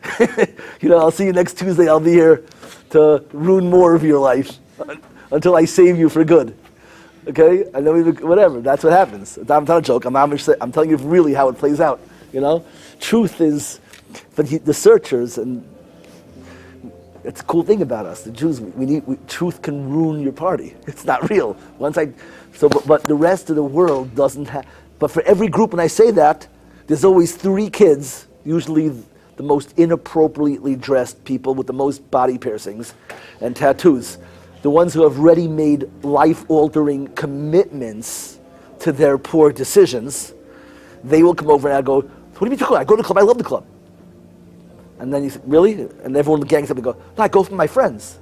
And they'll switch 8 different illegitimate explanations why they're in the club. Because they're fighting, because in their minds it's too late. It's never too late. But in their minds it's too late. But there are people who argue with me. What? Yeah, everybody does. You ever went to well, you don't know, but you go to any mikveh in a frum community, Erev Kippur, you'll see tattoos. Mikvahs have full of tattoos. People have made what you would think would be permanent decisions, and they're fine. We're full of that. In fact, those are the people who need to double down on their poor decisions are our deepest people, because they really get it. Shallow people don't need to double down. They just go, all right, I don't even know what he said. Deep people come around too, Everyone ends, people, whatever. It's if we were more welcoming and less intimidating, we'd have much more people come back. So many people know what's cool about our community, But we're a little, could be part of it is that we're spun a certain way, and part of it is that we're not so welcoming. There are elements that are not friendly. Project Inspire is nice, but even Project Inspire is not, I'm sure, it's not as great as we should be. There were people here probably, wanted to hear Rav Gav, and there was someone outside in the hallway who they probably should have spoken to, but I want to hear Rav Gav. So, but I also want to hear Rav Gav, but there's, a person in need might be more important. Someone needs a little attention. There's 100 opportunities, whatever. You understand what I'm saying? I don't have to So, what's this point? This point is point number 2. I want to develop this point more because this to me is as much as the girl issue for Yeshiva Vachim is the scary thing in the world, which might be number 1. I think this is number 1. Number 1 is that the spin doctor thing is that they're really, really good at spinning lies as being glorified. In fact, if I had to pick the number one skill of the modern world, it is in making emptiness seem so enticing. They're really, really good. And I don't trust myself, because it's just you can know what you're watching, you can know it's spinning. There's still it looks so good. it looks good. It's just like and they're so good at shaming everything that's pure and holy. They can take the most innocent, beautiful, the dreams of all of mankind, and make you feel like the most shallow, empty person for ever thinking it. So you'll send a guy out, a sincere searcher who wants to learn things, and in his first week out there, he'll be embarrassed of almost everything he believes and sold on a bunch of... How many people have left home with dreams, financial dreams, and wasted their father's investment that gave them to establish their life in the first week? We get suckered out of what money? It's easy. People are more defensive on their money than on their ideas. So if you can get suckered out of money, you can get suckered out of ideas quicker. We're far less defensive in America with things that you can't quantify financially. So if you've been tricked out of money, you can be tricked out of... Again, I'm not scared intellectually. I'm scared of people who are not sharp enough to know spin. And I don't want to spend the whole night on one question. Those are two good enough answers. We're not scared of ideas. If it was just to search for ideas, I would say go search all you want. Let me say one more thing, because it's important. A different type of answer is that you don't really need to search for ideas. It's like dating. How do you marry somebody? You dated every girl in the world? What do you mean? So you're going to commit to someone? You didn't date every girl. Why do you have to know every idea? What's your answer? How can you marry a girl without dating every other girl? Because it's exactly like ideas. How do you commit to a system of belief without tasting everyone? For marriage, it's good enough for you? What's your answer for marriage? You have a good answer? Because you're not voting about how these things compare to each other. You have a better barometer. What's the better barometer? I'm not measuring someone, it's better than that. Do I love this person? Is this real? Is this connecting to my truth? Do I know that this is me? Does this fit me like a glove? You lived with yourself for 20-something years. You know yourself. So you know when something fits. You don't need to go search for another girl. You felt it's for you. That's how truth is. If you're accepting an irrational system, then I want to know all the irrational systems, I'll pick the best one. Because none of them really fit. But once something fits, it fits. It's my truth. I don't need to search anymore. You can marry a girl without dating all the other girls. Nobody was happy in years back searching in our religion. The point is that you're dating a girl and something's not right, so you decide to go and check for something else. Again, all right. So if Yiddishkeit is not working for you, then search. Then you can't go into Yiddishkeit because it's not really Yiddishkeit. Then when you're keeping Yiddishkeit because you don't believe in it, so that's not Yiddishkeit. You're not dancing in the garden. You're trudging through the garden. That's not what Hashem wants. The pasuk describes that. The description of what caused the churban is what? Mi bikish zois miyedchem remois chatzerai. Who asked you to trample my courtyards? Hashem is describing the Jews coming to the Beis HaMikdash, and he's saying, I asked you to trample my courtyards? How do you talk to someone coming to be Oile Regel, to go to the Beis HaMikdash, as trampling courtyards? How? Because if you're not there because you want to be there, you're trampling a courtyard. You don't call a dancer trampling courtyards. A trudger. A guy trudging is called trampling courtyards. The guy dancing is a dancer. So when Hashem is complaining, he's not saying don't come to my Beis Mikdash. He's saying don't come here because you're some tzaddik enduring the pain and suffering of Yiddishkeit because you want to serve Hashem. That's disgusting. You're keeping the Torah even though it hurts? That's what he said. The reason for the churban is because you didn't serve Hashem with joy. Because you kvetched. The worst word in the world is the old word of the old school. The Jews is like, schwer zu sein. It's hard to be a Jew. It's hard to be anything but us. I don't know how a person can live without clarity, without truth, a life that is, it's, whatever. How does law of the Lashama fit into your whole presentation? Because you put the law of the Lashama before that. But of the Shama is a garden. It's not a jail. To tend to the garden. Okay, I'll give you a good answer. You want to know? I use this to explain the beauty of. This is everything I'm saying is nice for Torah laws. What's with rabbinic law? Why do rabbis have to add more laws? How's that dancing in the garden? If it was dancing, Hashem would have told us about it. It's good kasha? Right? So what's the answer?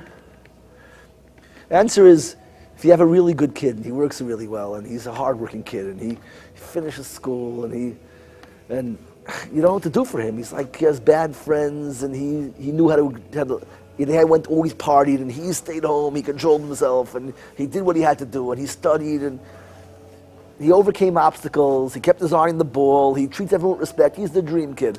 Humble, good. Father wants to do something and he said, you know what, I'm going to buy, he's graduated school, I'm going to buy him a car. And the parents buy him the car. So he's a good kid, he deserves it. Parents love when the kid's driving around in his car, they see him driving with a smile, they feel so much joy. You know what they like? And then on Sunday, the kid is sitting there every Sunday with his bucket and a soap, and he's polishing his car, he's shining his car.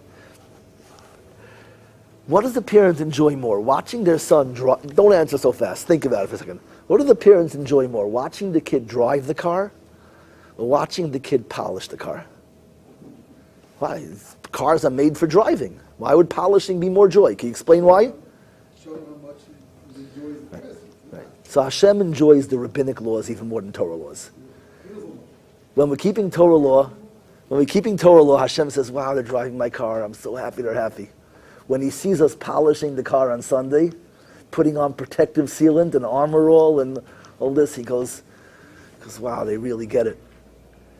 Tenderly, gingerly caring for your things, folding up your suit, your pants, Shabbos, even though the hotel room is dark, and hanging in the closet, rather than draping it on the chair. That means that you respect your stuff. Hashem has nachas every time you see somebody folding their pants. You put stuff away. These are the laws of the Rabbanan. And that's also part of Yiddishkeit. And that's of the Lashamra. Hashem commanded us to guard and protect my garden. Protecting. Yep. Yeah. Is there any other important reasons why there's a reluctance to search? Can I just push back on one of the reasons? Yes. Because you're comparing it to dating a girl. When I'm dating a girl, I'm not trying to figure out what the truth is. That's for me if it's making me happy. So to me, the judge there is if it's joy. Good. It's compared to more that based in. Is that true? Are you separating between happiness and truth? Why? What does truth mean? Say the deepest thing. Avraham in the Torah is emotion. Yitzchak is logic. Yaakov is emes, truth. Is that fascinating? When I say the word truth, what do you think? Isn't truth logic? But Avraham is emotion, and Yitzchak is logic, and Yaakov, who's the balance of both, is truth. So truth, A plus B equals C. A is emotion, B is logic, C is truth. So A plus B equals C means that B can't equal C unless A is 0, but A is not 0. Right? You do the math? Okay. Shouldn't have done that. That was like stupid. It's too late for that kind of stuff. But, so what does that mean? Truth is, what's truth now? Why is truth different than logic? This is what you're missing in your question. This is why this is the right answer. Because truth is reality. Reality includes, emotion exists. Logic is not the whole of reality. Logic is the laws of nature, of physics. But included in reality is also emotion. So you cannot tell me you're grasping reality until you own logic and emotion. That's truth.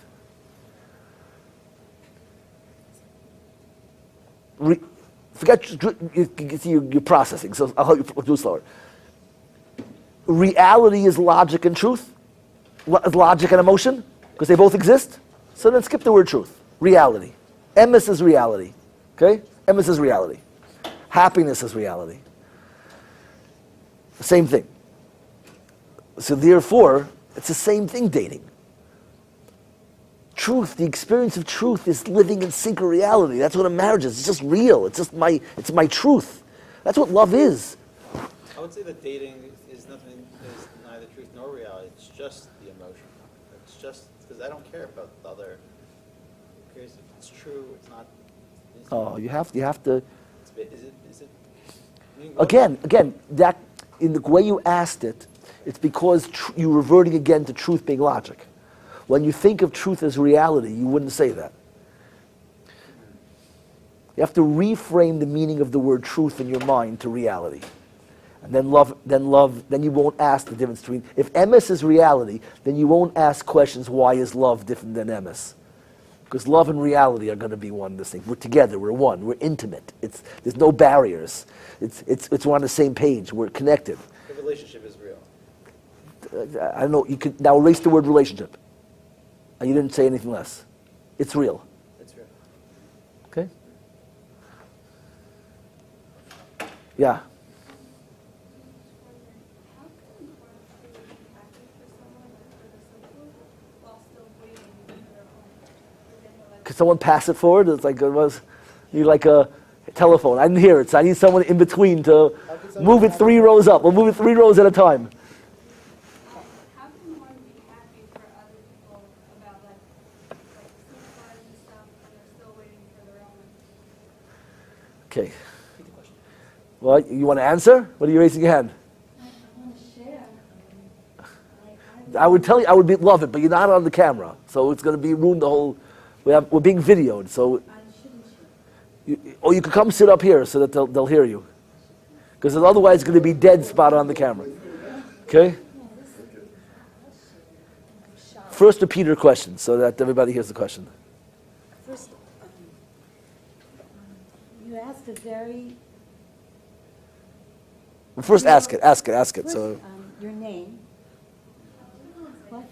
well, No she name. didn't say her name. She didn't say her No, name. I'm sorry. Okay, just said. I'll say the. The question is, how can somebody be happy for their Friend. when they don't have what What you would hope to have, right? Okay, so I was in a situation of divorce for over 16 and a half, 17 years. And every time a friend of mine had a simcha, or somebody who was previously divorced got married, I was absolutely happy for them. There's an expression in the secular world called jealousy. I took the jealousy and I said, I just want to gel with us. Because if I'm around somebody who's getting married, even though I'm not yet getting married, I'm in good company. And in the situation of divorce, I'm saying it like that because I heard from Shalom Mordechai, Rabashkin. He never called himself a prisoner. He said that he's in a space called prison. And I was asked to speak to a lot of women who are in the divorce situation once. And they weren't having a pity party, but they were having a pity party. And I took the way Shalom Mordechai spoke about being in a situation of prison space, and all of a sudden I was able to say, hey, wait a minute, I'm an Ashes child, and I'm in the situation of divorce. And I realized as I started developing Hasamet L'Chalko, just being happy with the portion that Hashem gave me, without trying to be so spiritual, just to be real, this is where I'm at right now. It's up to me. I have a choice. I can react or I could respond. And we have the Pintala Yid inside of us. So we have something called Bechira. We have choice. So all of a sudden I started accessing more choice. I could relate to things differently. And all of a sudden I found that I was doing Hafrashas challah parties, and I was helping my friend marry off her daughter, and I said, I'm going to bring a dough to the house the night before the wedding, and I'm going to help her say the bracha. And I started doing it as if I'm having the simcha, and not only was I experiencing the simcha, but everyone around me started getting more besimcha. Even the 35 women in the situation of divorce, they started pulling themselves out of their challenge. And this idea of riding the bicycle going up and then going down, I was thinking of something a while back. When I say Shema Yisrael, Hashem Elokeinu, Hashem Echad, I'm at one with Hashem. Hashem is one. And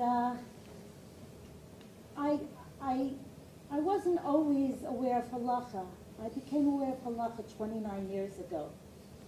And learning Shema and learning how to daven, I do it slowly. I still bench slowly, and I love it. And when I say Hashem, you open up your hand. I sometimes open up my hand while I'm holding the bencher. I take it very literally, but I do it slowly, and I respect this is the way I'm learning and integrating. When my daughter became a kala, I said, Shema Yisrael Hashem Elokeinu Hashem Echad. And what was I thinking? I think of Shema two ways. One, the way Yaakov greeted Yosef. He was so happy, his simcha was so great, he said Shema. And also the way Moshe Rabbeinu teaches us how to say Shema, right? When my daughter became a kala and I was in the situation of divorce, I said Shema Yisrael Hashem Elokeinu Hashem Echad. And it dawned on me, all the years that I've been saying Shema Yisrael Hashem Elokeinu Hashem Echad, it actually brought me to the culmination to appreciate saying Shema when my daughter became a kala. So, in short now, when I became a kala 4 months ago, and I got married 3 months ago, thank you Hashem, what was going on was a simcha that, thank you, Mazel tov, mazel tov. there was this big simcha in my life, and there was a woman that came over to me, a Rebbitzin, and she wanted to say, for all the years of your suffering, and I stopped her, please don't go there. I'm not going there. I never went there in those 17 years. Please don't call my journey of growing and developing myself and getting closer to Hashem years of suffering. You're going to blow it for me. I'm not going to accept it. And what I want to say is, going up that hill, we develop muscles, right? When we're riding the bicycle, we learn how to maneuver the brake. Because when we're going to come to that next plateau of simcha, we need to know how to use the bicycle. We need to know that we have muscles that will carry us through. And I'm so grateful to be at Project Inspire. I never had the guts to do what I'm doing right here, right now. Very good. I'm totally blown away by the program. I love your sincerity. It took so much courage for you to say what you asked. I think you're awesome. And I told this Rebbitzin, I said, I have never had the word bitter. It's always been, I take the I out and I put the E and I make it better. Because Hashem gave us Bechira. But what I do is kind of cute. I'm a certified educational consultant. I help women and girls reduce stress. It doesn't mean I don't have stress. I just get to be creative in how I deal with it. And I think we have so much opportunity here. I have never heard how Rabbi Feldheim just spoke now about how this smorgasbord Hashem gave us. And we don't have to get stuck with rice. And you should know, rice has a lot of calories. I don't know if you realize that. It's massive. Get off the rice, and now you could just do the sushi without the rice. They wrap it up in cucumber, and you're really on your way. Anyway, thank you for indulging me. This was a privilege. Thank you. You make a good point. I think we should sue Atkins for plagiarizing the Torah. The Torah created the no-carb diet. Right? That was beautiful. No one laughed at my low carb diet joke, but that's all right. Okay. Yeah. Do you ever find that? Oh, we okay. We're done with that question. Okay. I don't know. Go. What do you want to ask? Okay. Go ahead. We'll, It's like definitely a different topic. okay. Let's see. You never know. We'll creatively mesh everything. Harsh question, but do you ever find that like being involved in Kirov and like dedicating your life to that like got in the way of your own Hashem, like personally? Like what? That it got in the way. Of your personal level of Hashem. Like you can learn as much, or you can do as much like as you want to do. I hear. So I would say it's not such a different topic. I mean, it sounds like a different topic, but I can make it the same topic. What? He's asking like the risks of doing Kirov. I guess like twofold. I guess like every question like that is, what is the downside in my personal life of doing Kirov? So I would assume that there's two components to that. Everything in Yiddishkeit has the thou shalt not and the thou shall. Meaning, when you're doing Kirov, did I miss out? Thank you. Sorry, I just need something to play with, not to eat. But it's like, it'll be a fidget spinner. Okay? So, one side is that if I'm doing Kirov, I learn less. So I mean less time to do other good things. And then the downside is doing Kirov, do you make yourself susceptible to you know, I read in yeshiva in Israel that like it was a Kirov yeshiva. Like after like years of being there and like flipping out a bunch of kids, he like left because like he was respecting his family and his kids, like being around the guys. So, like, yeah. that Yeah, was- no, I definitely, to be honest, I definitely suffered from that a lot. You know, it's so much better to have a job that you're miserable doing, something that you run home every minute. You know, it's the downside in doing anything good and holy and exciting because you're torn. You know, and you have priorities. And let me give you a good mashal. I gave a mashal of puzzles. I just want to. One of the coolest mashalim is that. I spoke before that the Torah is like a puzzle, and you want to put it together and see the whole thing. The real depth of the Torah is it is a puzzle, but it's a Rubik's Cube. A Rubik's Cube is a three-dimensional puzzle.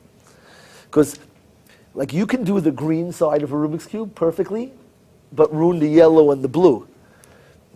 The trick is to do the green where the yellow is not ruined, the blue is ruined, everything fits. I could be the best Kirov guy and not be developing myself. I could be not taking care of my kids, neglecting my kids, and my kids aren't growing. And you could be developing your mind and not working on your health. You can work on your health, not your emotions. The trick is to figure out how to grow each side of the puzzle simultaneously. And that's the greatness of Torah. It's meaning like, there's not a group in the world that doesn't have wonderful aphorisms. We all have the same aphorisms, you know, like early to bed and early to rise, makes a man healthy, wealthy, and wise. There's a million things like that. Religions are full of this stuff. Everyone says the same stuff. What's our uniqueness? Our uniqueness is, you ever see the Nestle's Quick commercials with the rabbit? You know, he used to say, they were fighting aphorisms back and forth. Right? He's saying, patience is a virtue. The rabbit wants to drink the Nestle's Quick fast. Another one's saying you have to go slow. So the rabbit goes, no one knows what I'm talking about. You don't watch television, you're also from. Okay? Baruch Hashem, Ni Kamach Yisrael. Okay. So I'm going to corrupt you now. There's a commercial called for Nestle's Quick. I think it's kosher. It's not Chol Yisrael, but it's kosher, right? Nestle's Quick, and there's a rabbit who's their mascot, and the rabbit is saying, "I have to drink it quick," and they say, "No, drink it slow." And the rabbit goes. The other person says, "Patience is a virtue," and he goes, "No better time than present." And they're debating back and forth using cliches, and you can do this all day long. That's the coolness. There's a lot of good midos. That the opposite trait's also a good midah, right? Right? It's very good to be generous. It's good to be thrifty and responsible. It's good to be patient. It's good to be zealous, right? It's good to be, open, non-rigid. It's good to be proper and defined and precise. And so the trick of life is to figure out how to have them all at one time, how to combine them all. So that's. Again, if the world was a one-dimensional world, it would be taken away. But if the goal of life is the symphony, is the perfection of the whole thing, then there's just the total beauty of the symphony. That said, But one thing I heard in what she was saying and what you said is one of the lessons that the Kala, I don't know her name, one of the lessons that the Kala said, the way I understood what you were saying, I was trying to think psychologically how your advice really, how would I explain it, intellectually? Like how would I organize it in the book? So one of the things I was thinking is, how does it help? It's definitely true what you're saying. When you invest yourself in being happy for other people and helping them, so gets rid of all of the pain and this. So how would you explain that? So I think the way I explained it, there's a lot to it. One of the ways I would explain it is, you ever hear the expression, the best defense is a good offense? When you're fighting a war, if you're Russia and you're fighting a war, you want to fight it in Kiev. You don't want to fight it in Moscow. Because when I fight in enemy territory, then even when there's a setback, I'm just losing one block of your land. When I fight in my own land, every setback is a loss of land. When you fight there, so that you're in their territory, you're safe. So life always has ups and downs and moments of vulnerability. And if you're dating and you feel good and bad and go to a chasna, of course it's going to paint a picture for you of all your dreams. You're going to see the kala. You can't avoid that. The kala is living your dreams. So one way to solve that from making you sad is when you shift your battlefield, your front lines, so far into the positive holy territory, then even when you have setbacks, your setback is still putting you in such positive ground. When you're giving and you're involved in the party and you're lighting up it and you're part of it, so you're so invested in her joy, in her simcha, that even at the chuppah, that moment where you see her and you wish you were there, it was a little downer in your huge joy, so you're still a net gain. You're still in the world of simcha. And that's how I would tell you also, I wanted to connect the two questions so it wasn't like such a divergence. When you're doing Kirov, when I'm doing Kirov, people always, when you go to colleges and you're like, it's not like a problem, like, you talk, I grew up in yeshiva and I talk to girls, I'm talking to girls and again, I'm not speaking for everybody. I'm not saying I'm a tzaddik or anything. I'm just saying, never happened to me when I was doing Kirov, like a Yetzirah. I feel when I'm doing Kirov, like I'm mamish, like I'm doing Hashem's work. I feel so holy. It's like Yom Kippur. So even a moment of a setback on Yom Kippur is like you lose kavanah for 1 minute. But you're never you're not watching a movie on Yom Kippur. So Kirov to me is raising the level of your activity and moving it, you're fighting the battle in the world of holiness. And even if you have setbacks, you're still so far ahead of the game. I agree with you, connecting it to my question. I'm careful for that. I think that it also has a more dangerous game because it takes one other girl who's jealous at a wedding to say, you're so involved in this wedding, to say, oh, this is not your wedding. Shoot you down to the ground and be way back to even before you started. You think so? I think so. I think shooting down to the ground from where you are only works when what you're doing is really fake and it's a mask. It's only in the case of I'll explain. No, it's not. It's not fake. My Haman, I always ask this kasha, but I'm trying to understand how Mordechai's not bowing ruined everything for Haman. It's a big question to me, because Haman had everything in the world. How does one guy not bowing ruin everything? If I'm a billionaire and someone takes a few $1 million from me, how does it ruin everything? I still have $900 million. It doesn't ruin everything. The only way it ruins everything is if you don't really have everything. Everything you have is a mask. Then one guy pulling off the mask, you have nothing. So the only way you can ruin my whole life with one small thing is if what I had was a lie to begin with. A balloon you can pop with one hole. You can't pop a wall with one pin. So therefore, let me finish. So therefore what's the nimshal of what I'm saying? So if the person's really, that's not fake. When you're helping someone, it is not fake. You feel joy. You're helping someone, you feel happy. You're making someone happy. It is not fake. It really takes on a life of its own. And someone saying something mean will not work. It'll only not, know what it'll work for? The girl who goes to the chuppah and she's bitter and sad, and she's not helping, but she's going there and and acting like she's the Kala's best friend and everything, and one person goes stopping to the Kala, that would ruin her. But the girl who actually went shopping with the Kala and was her shomeres and is organized the gifts and is holding on to the checks and doing all the last minute shopping, her gown, she left this, go pick this up. That girl, you could say a lot to her. You're not gonna ruin her. You're not gonna drag her down because it's not a balloon. It's a wall. You can't ruin a wall with a pin. Yeah, but that's not a wedding. You're right. So I'm saying, but people who are living real, and that's a good rule for life. Balloons don't be a balloon. Balloons get popped very easily. Rabbi Feldman, Mr. Herman. Feldheim, but that's all right. I'm sorry, Feldheim. Of course. It's all right. Hi, Mr. Herman, they put all for the boss. Yeah. What got him to be the biggest machlus oirech? Because when he was stuck here as a little kid by himself, alone, he was by a relative, and they wanted to make him do Michal Shabbos. He left. It was Shabbos on a park bench. He said, one day, I'm never going to let the person simple Shabbos on the park bench. So when he got married, he was the biggest machlus. Why? Because selfish. It was an outgrowth of being selfish himself to go ahead and do a chesed for everyone else. Very nice.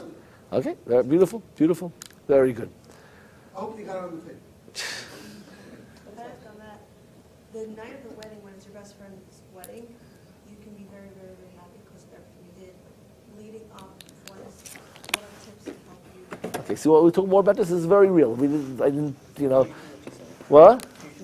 The same thing. We just want to flesh this out. These are the hardest things in life. These are being, it's your friend's wedding, and and. All right, so let's. After you make your own wedding for your kids, you can really, really be happy with other people are making money for the kids. Understand? In other words, as a parent, okay, I have married children. Yeah, but this is the So opposite. before I had any married children, so maybe I wasn't on that same level of happiness. Yeah, but it's not the conversation. The conversation is the person who never had kids going to all their friends' kids' weddings. Yeah, you have a Eitzah for them. Okay. This is what we do late at night. Late at night, we got to deal with the real stuff.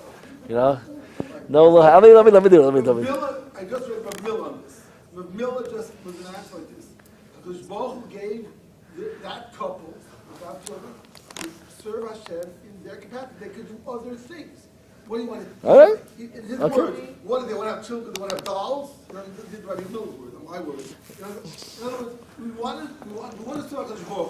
Yeah. The Baruch gives a mitzvah purity, some children, lives, and want to better ourselves. Okay? To be other people. Right. But if you So- don't have, then there's other ways. to serve Right. others. Let's work this out together. Let's figure this out. Like what? First, let me say this: we're not, even if we don't come up with good explanations, we're not expecting malachim. The Rabbi Shalom, the Balatanya, Reb Nachman, they all talk about this. All the Svarim are busy that it's usher to be sad. Sadness is usher, atzvus is bad. But they both say there's a holy version of sadness. They have different words. The Balatanya calls it merirus. The difference between being atzvus and merirus, and Reb Nachman has a different word. He calls it the difference between atzvus and leiv nishbar. What is the holy sadness is called merirus, and the holy in Tanya, and in Breslov it's called leiv nishbar. What is the holy version of sadness? It's the experience of a legitimate longing and not having it. It's a holy feeling. So first of all, to go to a wedding and see a friend getting married and feel a bitterness, it's holy. It's merirus. Merirus is legitimate. I'm not saying there aren't other ways to minimize it and we can whittle away at it. But worst case scenario, if you're going and you feel it in its full dose, you feel deep pain, it's a very holy feeling. It's legitimate. In fact, I'll tell you a beautiful word I was thinking. Klal Yisrael comes to the Mayim Hamorim. They come to the bitter waters.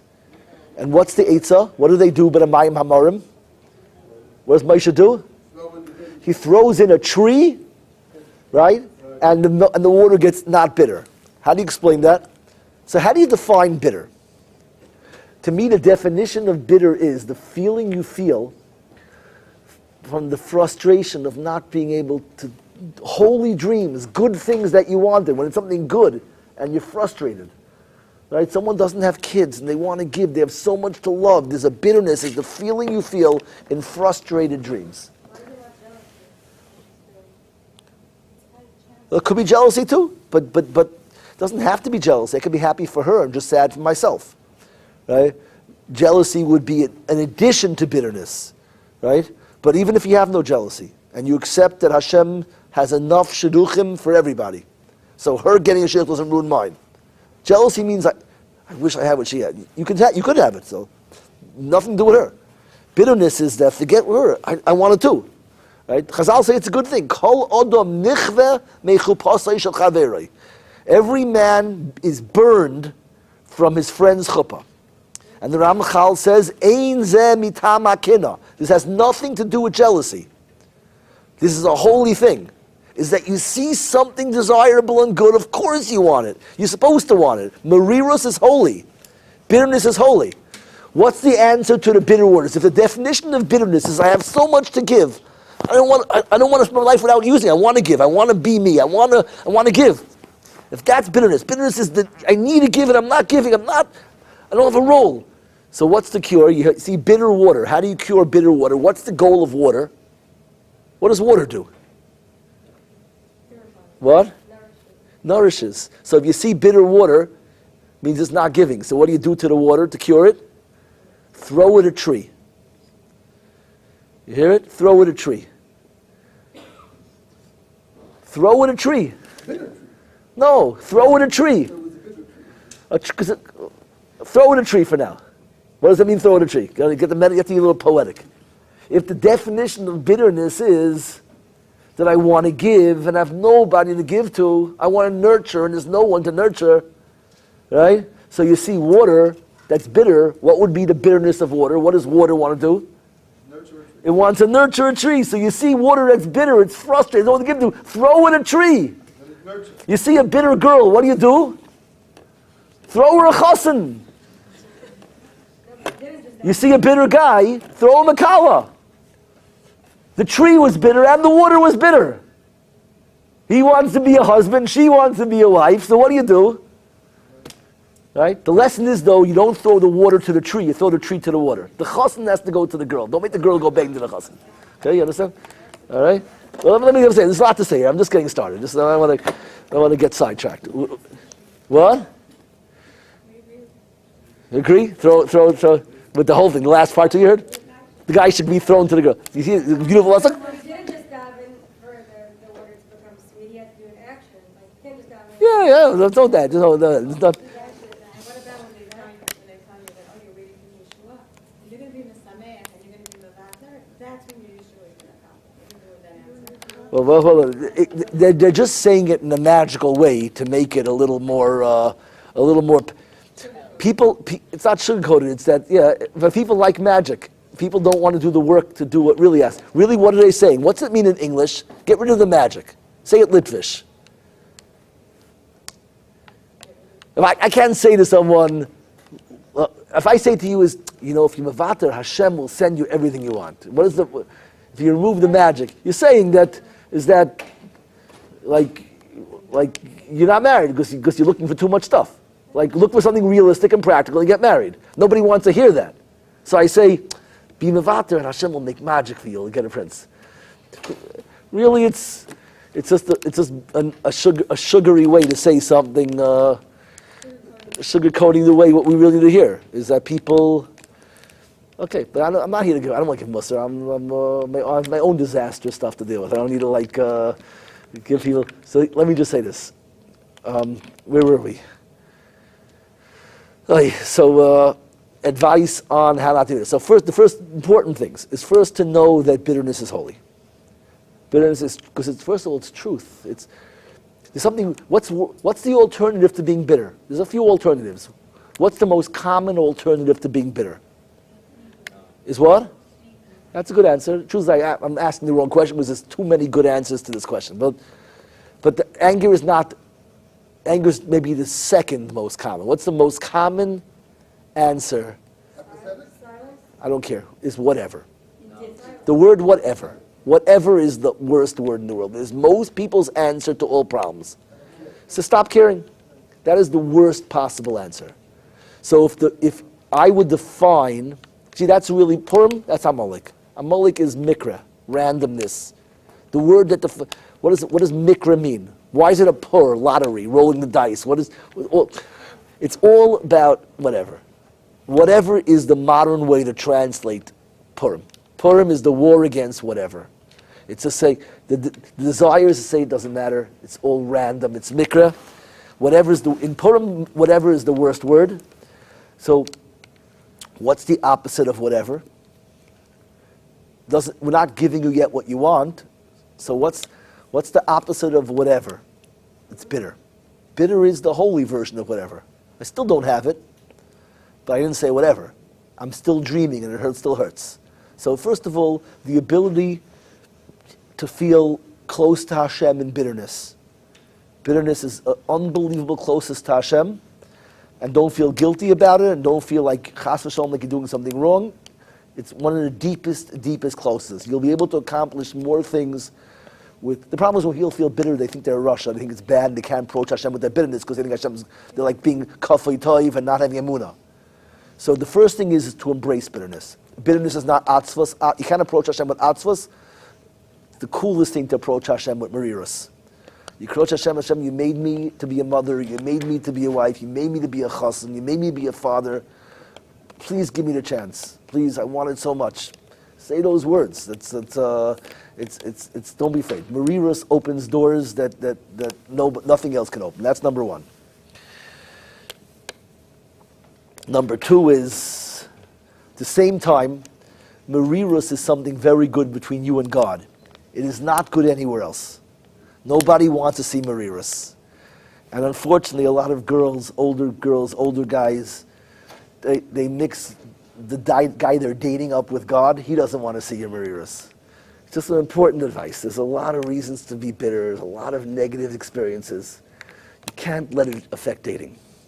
You got to come on a date. You got to work to put on your best smile. This is what we have. Girls have Torah and Kedusha. They're lichtig, and that's what's going to get you married. Every guy needs it. The problem is we could date for a long time, and we get bitter and bitter, and both come on a date, and everybody's comparing war stories. And giggle. We should have giggling classes. You want to do that for the rest of the class? We'll practice giggling, everybody? What do you say? No? Okay. It's a good modality. We use it actually. Okay. Very good. All right. I made 6 sugar. Oh wow. What else can I say on the sugya? What do you say? It's late. We're done? We're going more? You into it? Okay, so what else? Bachur's topics. But there's more to this topic, but maybe we should, there's so much to say. I have all the regular things to say also. But first of all, this quote I told you, you could see, open the Ramchal, Mesulas Yesharim, he says it right in the beginning in the Parak,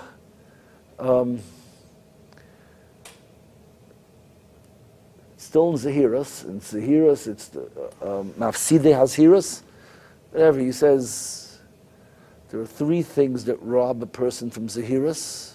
Is that where it is? No, it's before it. It's Midas Haziras. It's the first parak of Zahiras. He says that don't make.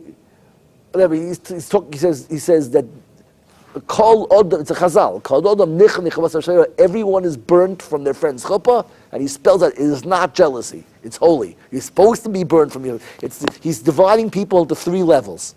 He's saying there are the people in the world who do things because they want to be the best they could be. They want to be what Hashem put them here for. That's the holiest level. Then there are people who do things because of pain and like din v'cheshm. They don't want to be punished by Hashem. They want to be rewarded. So they do things because of the carrot and the stick.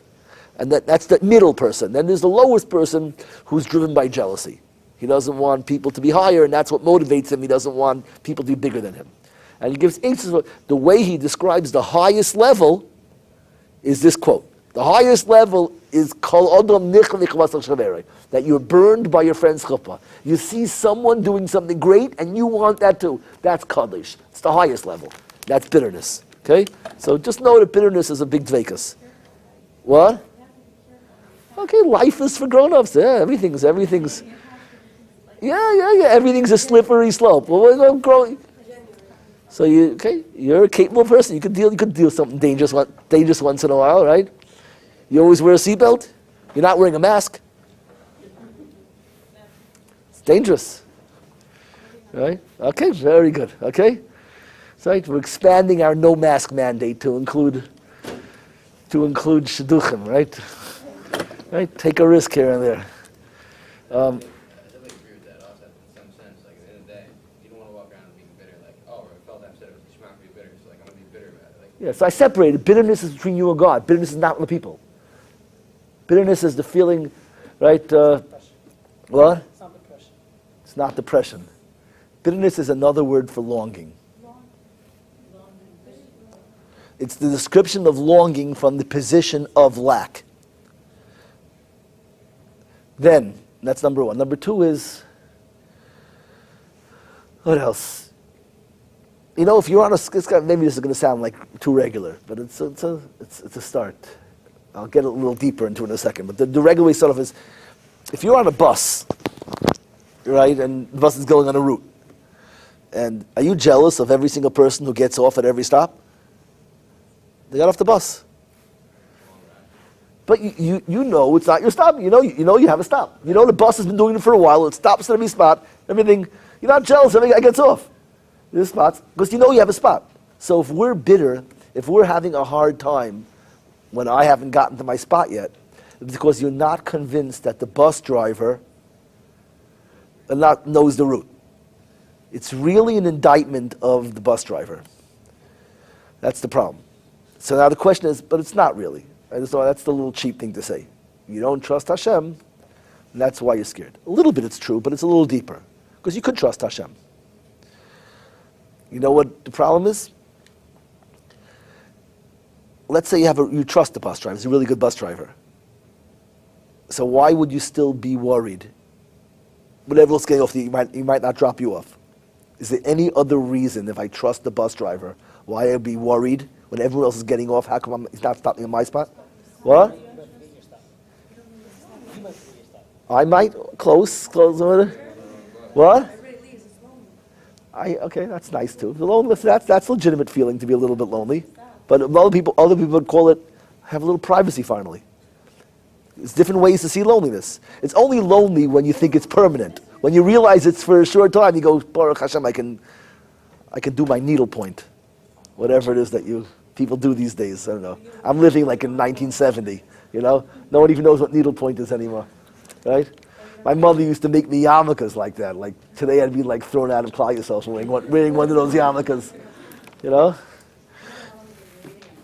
What? Yeah, but you're already on the bus. You're not at the bus stop. You're already on the bus. The road is closed. You're on the bus. We're all on the bus. To my mashal, I can tell you where you are. You're on the bus. Okay? Make up your own mashal. Okay? My mashal is you're on the bus. You're on the bus. And the fear is, so number one reason you assume is if you're nervous because you don't trust the bus driver. But it could be you trust the bus driver. You don't think the bus driver saw you. He doesn't know that you want to get off. We think that for some reason we're not being noticed by Hashem. I trust Hashem. I don't think Hashem trusts me.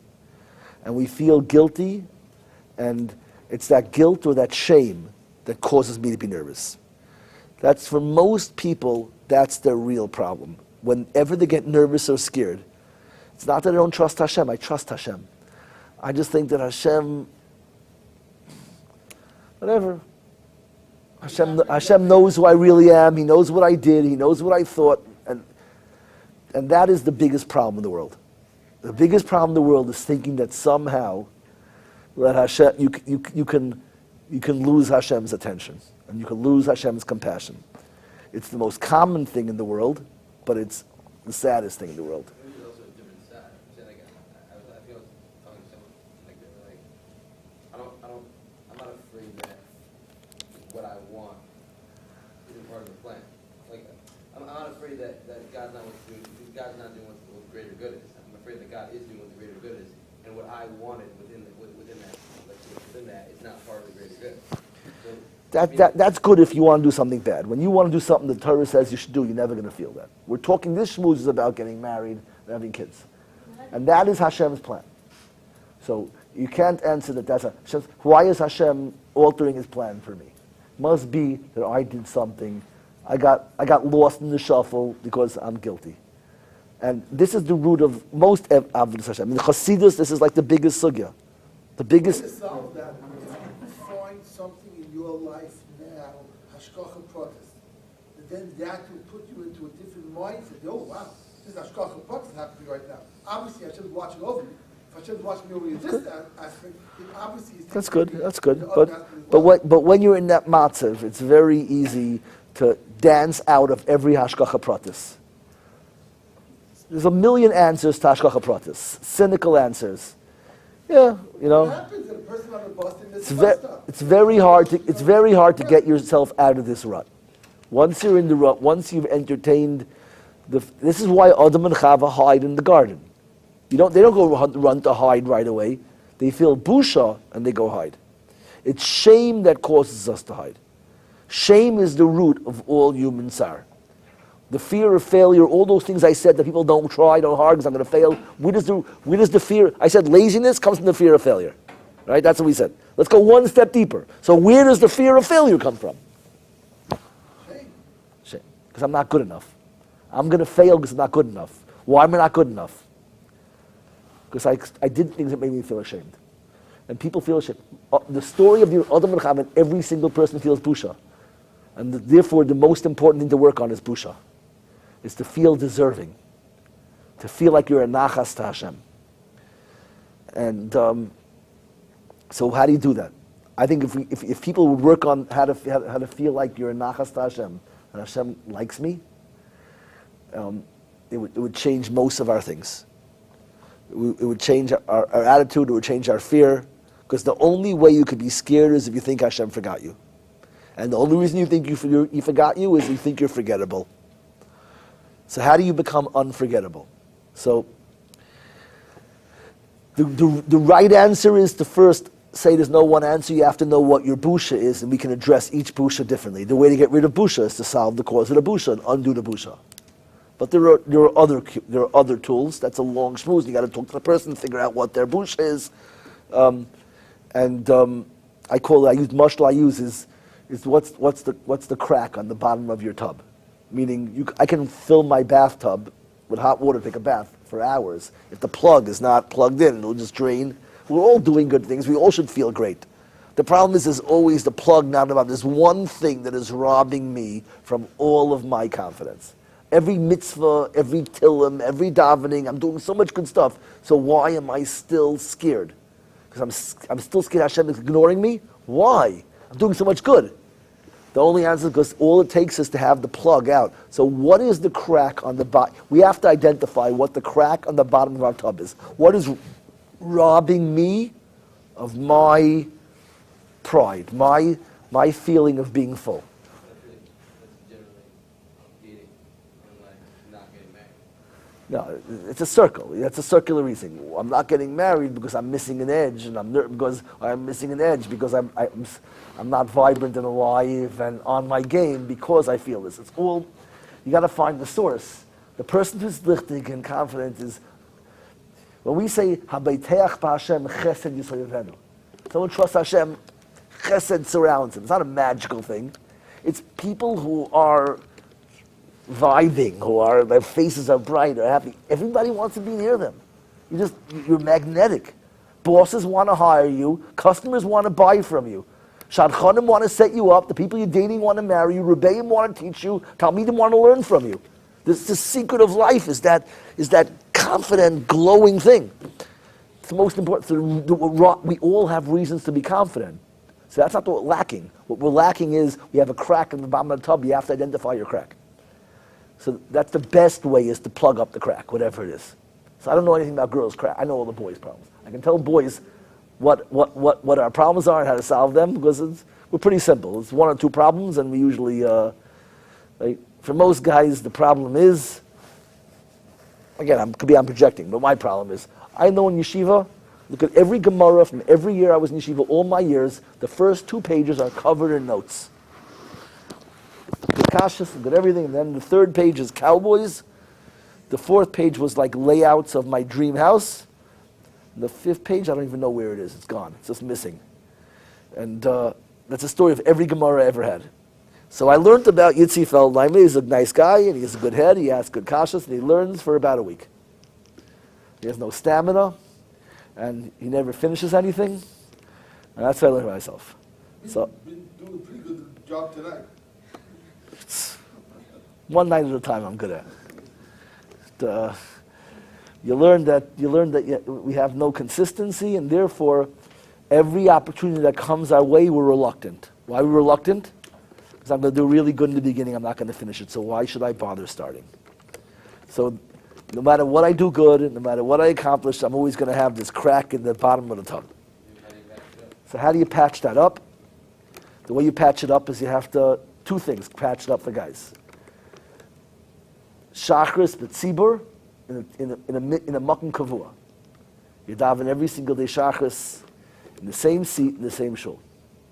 And in a month, you will see yourself totally different. You wake up, and you feel like a man. Hashem knows where I am. He knows where to see me. I'm reliable and consistent. It takes 1 month. Really, Chazal say always takes 40 days. It takes 40 days. When we say 40 days, because it takes 40 days to do something to change your self-image. 40 daves, you daven the same minyan, the same seat. Daf yomi helps.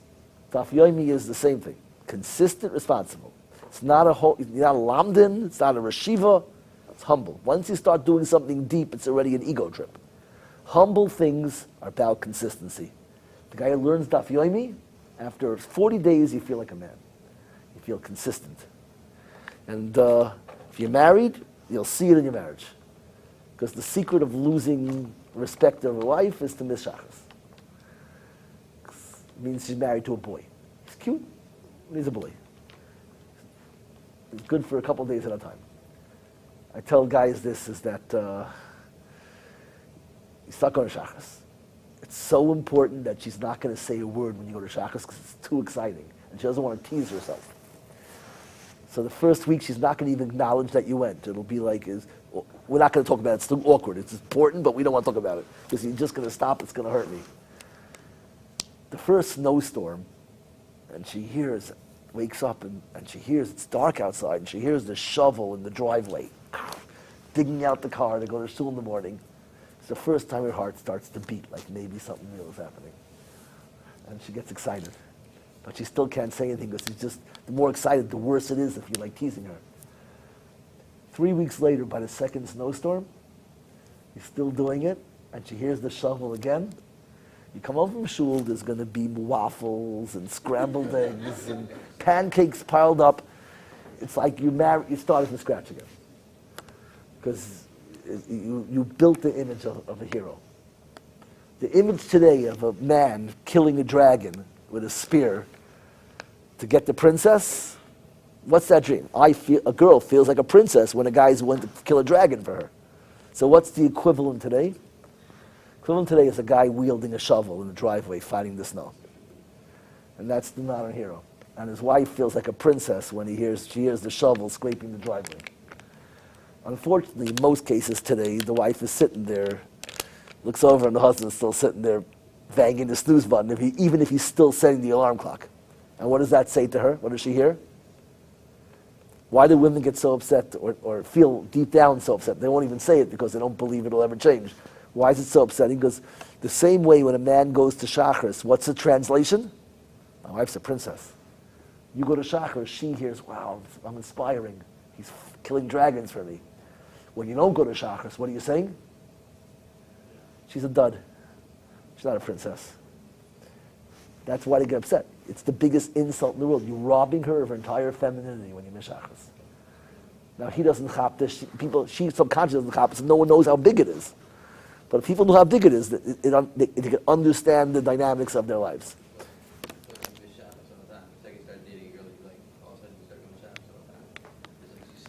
Yeah, because you all deserve it. You're inspired. That's what it is. But so that's for most guys. That's the crack in the bottom of their tub. Shachris and Daf Yomi. Now for girls, Gotta get up for chocolate. good for you. Good for you. They'll be scrambled eggs regardless. Amazing. Shkoyach. All right. Say it on the camera. No, I'm joking. Stop it.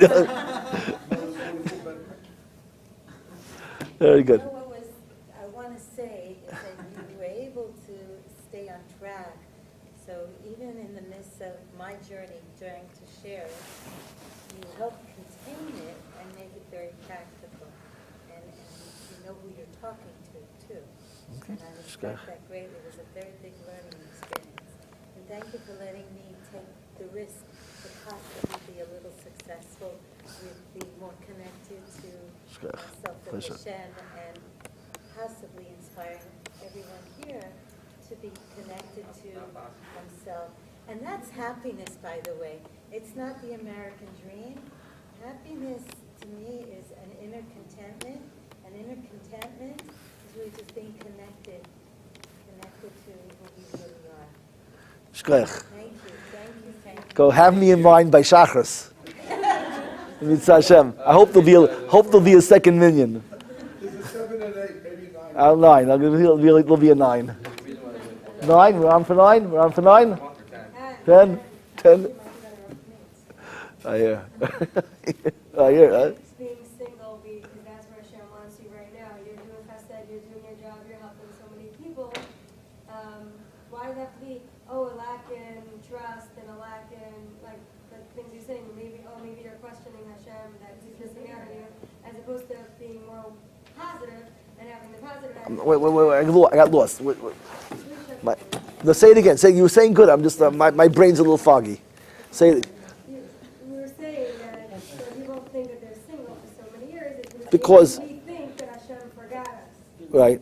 That's what you said, right? Not why you're single. The reason why you would be jealous at your friend's wedding. If it's just bitter, it's legitimate. But if it's more than bitter, you feel like a yish. You feel like it's not just that I'm longing, but it is a fear that it might not happen. If it gets beyond bitterness. I'm very happy at friends' weddings. At least they found somebody and it works. Okay, very good. So that's why you're asking the question, probably. I'm talking about someone who's going to a wedding. The original question is how do I get rid of the tsar I feel? But my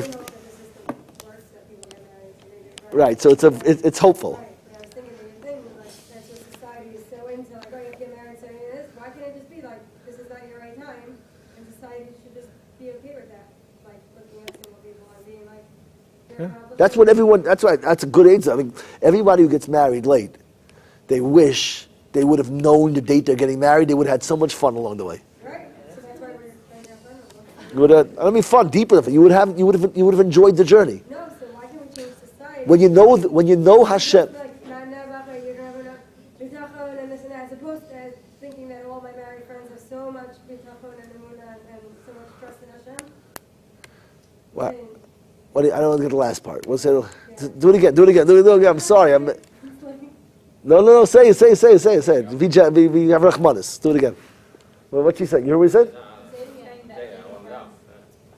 No, I'm saying I think society and our from yeshivish society thinks that makes us think that we should have more of a tachon and this and that, as opposed to thinking the opposite. Let's think more positive. Let's spread it more in a positive way. That what? That it's not. What's the alternative? I don't understand. You're saying society said we should have a munah, and you're suggesting what?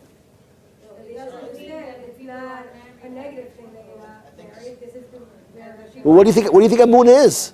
Why is that different? That's the same choice.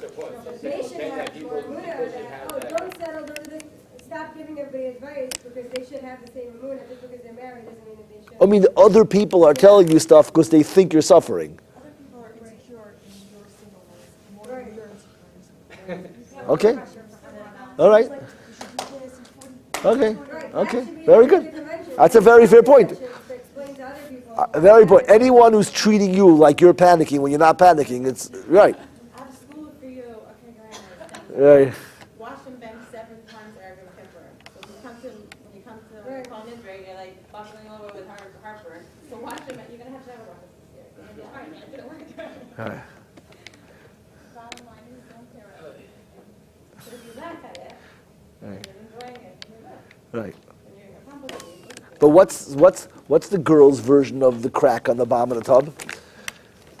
So let's see what we're up to. I'm saying the guy's problem is generally his stamina. That's the number one problem for guys. Is the reason why we don't feel that Hashem is going to take care of me is because I feel like I'm not deserving. I think I'm forgotten on the bus. My shame, the reason I'm hard and is because my shame, the guy's shame is generally not that he's talented or capable or smart, but that he can't do it for too long, and therefore that's why we're reluctant. We don't live our lives fully because we think we're teasing ourselves. We're going to start and fail, so why should I bother? What's the girl's version of that? I don't know if there is a girl's version. Most girls are in the zone. They're doing what they have to do. And the people, like you're saying, the people who think they have a problem are the other people projecting. Okay? But I'm still like the girl who asked the question is not here. There's a girl who asked the question, I'm responding to the question. She said how does she deal with her tsar watching a friend? So it's not my projection. She said it. Okay? So we're answering an actual question. I'm sure there are people who feel that way. What do you tell those people? So, I would say once you use the bus muscle, play out the bus muscle. It's a very powerful muscle. It's simple but very powerful. When you trust that there's a bus driver, the whole bus ride's fun. Right? You can watch the scenery. You can Rabbi Rush writes this all over in all his books. When you trust the bus driver, you can take a nap.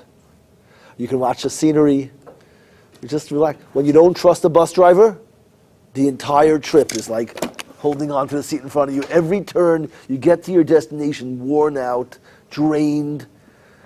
You trust the bus driver, it's all just, I have a different marshal. Everyone talks about the twists and turns of life and how it's so scary and traumatizing and scary. People wait online for hours in Great Adventure to go on a roller coaster. Right? And you wait for it. And it's thrilling. So why is life different than a roller coaster? How come it's obviously not the twists and the turns that are, you pay crazy money and wait on crazy lines in Great Adventure to go through drops, twists and turns and screaming and because it's a track and it's not falling off. So if you felt that life, that the Rabbi Shalom is at least as good an engineer as the Acme roller coaster company is, at least his talent, he's doing it a little longer. If you trusted that he knew what he was doing, life would be a thrilling roller coaster. Now, again, that's nice, smooth. But maybe people around me, I said, maybe you should get off and walk, maybe the other annoying people on the bus are annoying me. Right. And making me think, I just thought of a better line. You should have said dating's not a roller coaster, it's a haunted house. That's what you should have said. The haunted house, even in Great Adventure, you're terrified. It's a scream machine. That's great. maybe it's not that I think I believe in the bus driver, maybe people around are making their ride. I hear. All right. It could be that too. But I'm saying, I think we all could. All right. The question though wasn't coming from that perspective. Like obviously the girl asked the question, it's like doesn't have that perspective of it's obviously that there is an end result. She's actually coming from the perspective of Well, we didn't get talked about. I'm saying, but these are the answers. The answers are that Hashem's running the world. Then the next question is okay, I'm still scared. Because then the answer is that Hashem's driving the bus, but you think he forgot your spot because you think you're too short and he didn't see you. Sometimes it's just you know and you trust and you really, really believe and are naturally happy and you're really happy person. The pain is so deep that it's hard to hide it from the people around you because it's just so deeply painful Right. to watch. I understand. That's bitter. That's not jealousy. Listen. And that's legitimate. That's bitterness. You're not supposed to be happy at someone else's wedding, unless you're in denial. If you're older and you want to get married, you could figure out ways to deal with. But the only way the healthy thing by a wedding, if you're single, is mariros. That's the healthy thing. Anything less is my first guess would be denial, would be whatever. You stop caring. But there are ways to deal with mariras. Her idea was a great idea. Was you're still going to feel mariras, but if you shift your joy so far into that territory, you're helping her, you're involved in the wedding, so even though you will feel some mariras, you're still going to be so far into positivity that you're still going to feel good. That's a real eitzah. That's one type of eitzah. Another type of eitzah is, this is what I feel a lot of times, in things like this, is you realize that it's so rare and deep to feel close to Hashem, that you actually enjoy mariras. I look forward to mariras. It's like that kind of deep, mellow feeling of being in Hashem's hands. There's a pleasure of mariras that I feel so real and raw, and I look forward to it. And you go to a chasna of your friend, you can look forward to the excitement of being of mariras, of just feeling open to Hashem, and Hashem, hold me in your hands. Hashem, protect me. Hashem, take care of me. Lead me by hand. It's a really cool feeling to get into. You could be excited by tzara sometimes, if there's certain kinds of tzara. It's a deep thing. How much pain are you supposed to let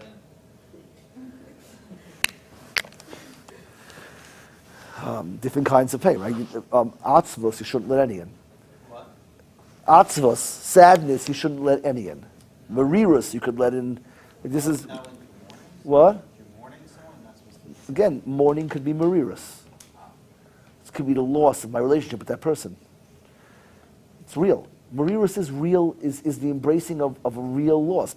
It's just sober, it's just real. Atzvos is the feeling that this mariras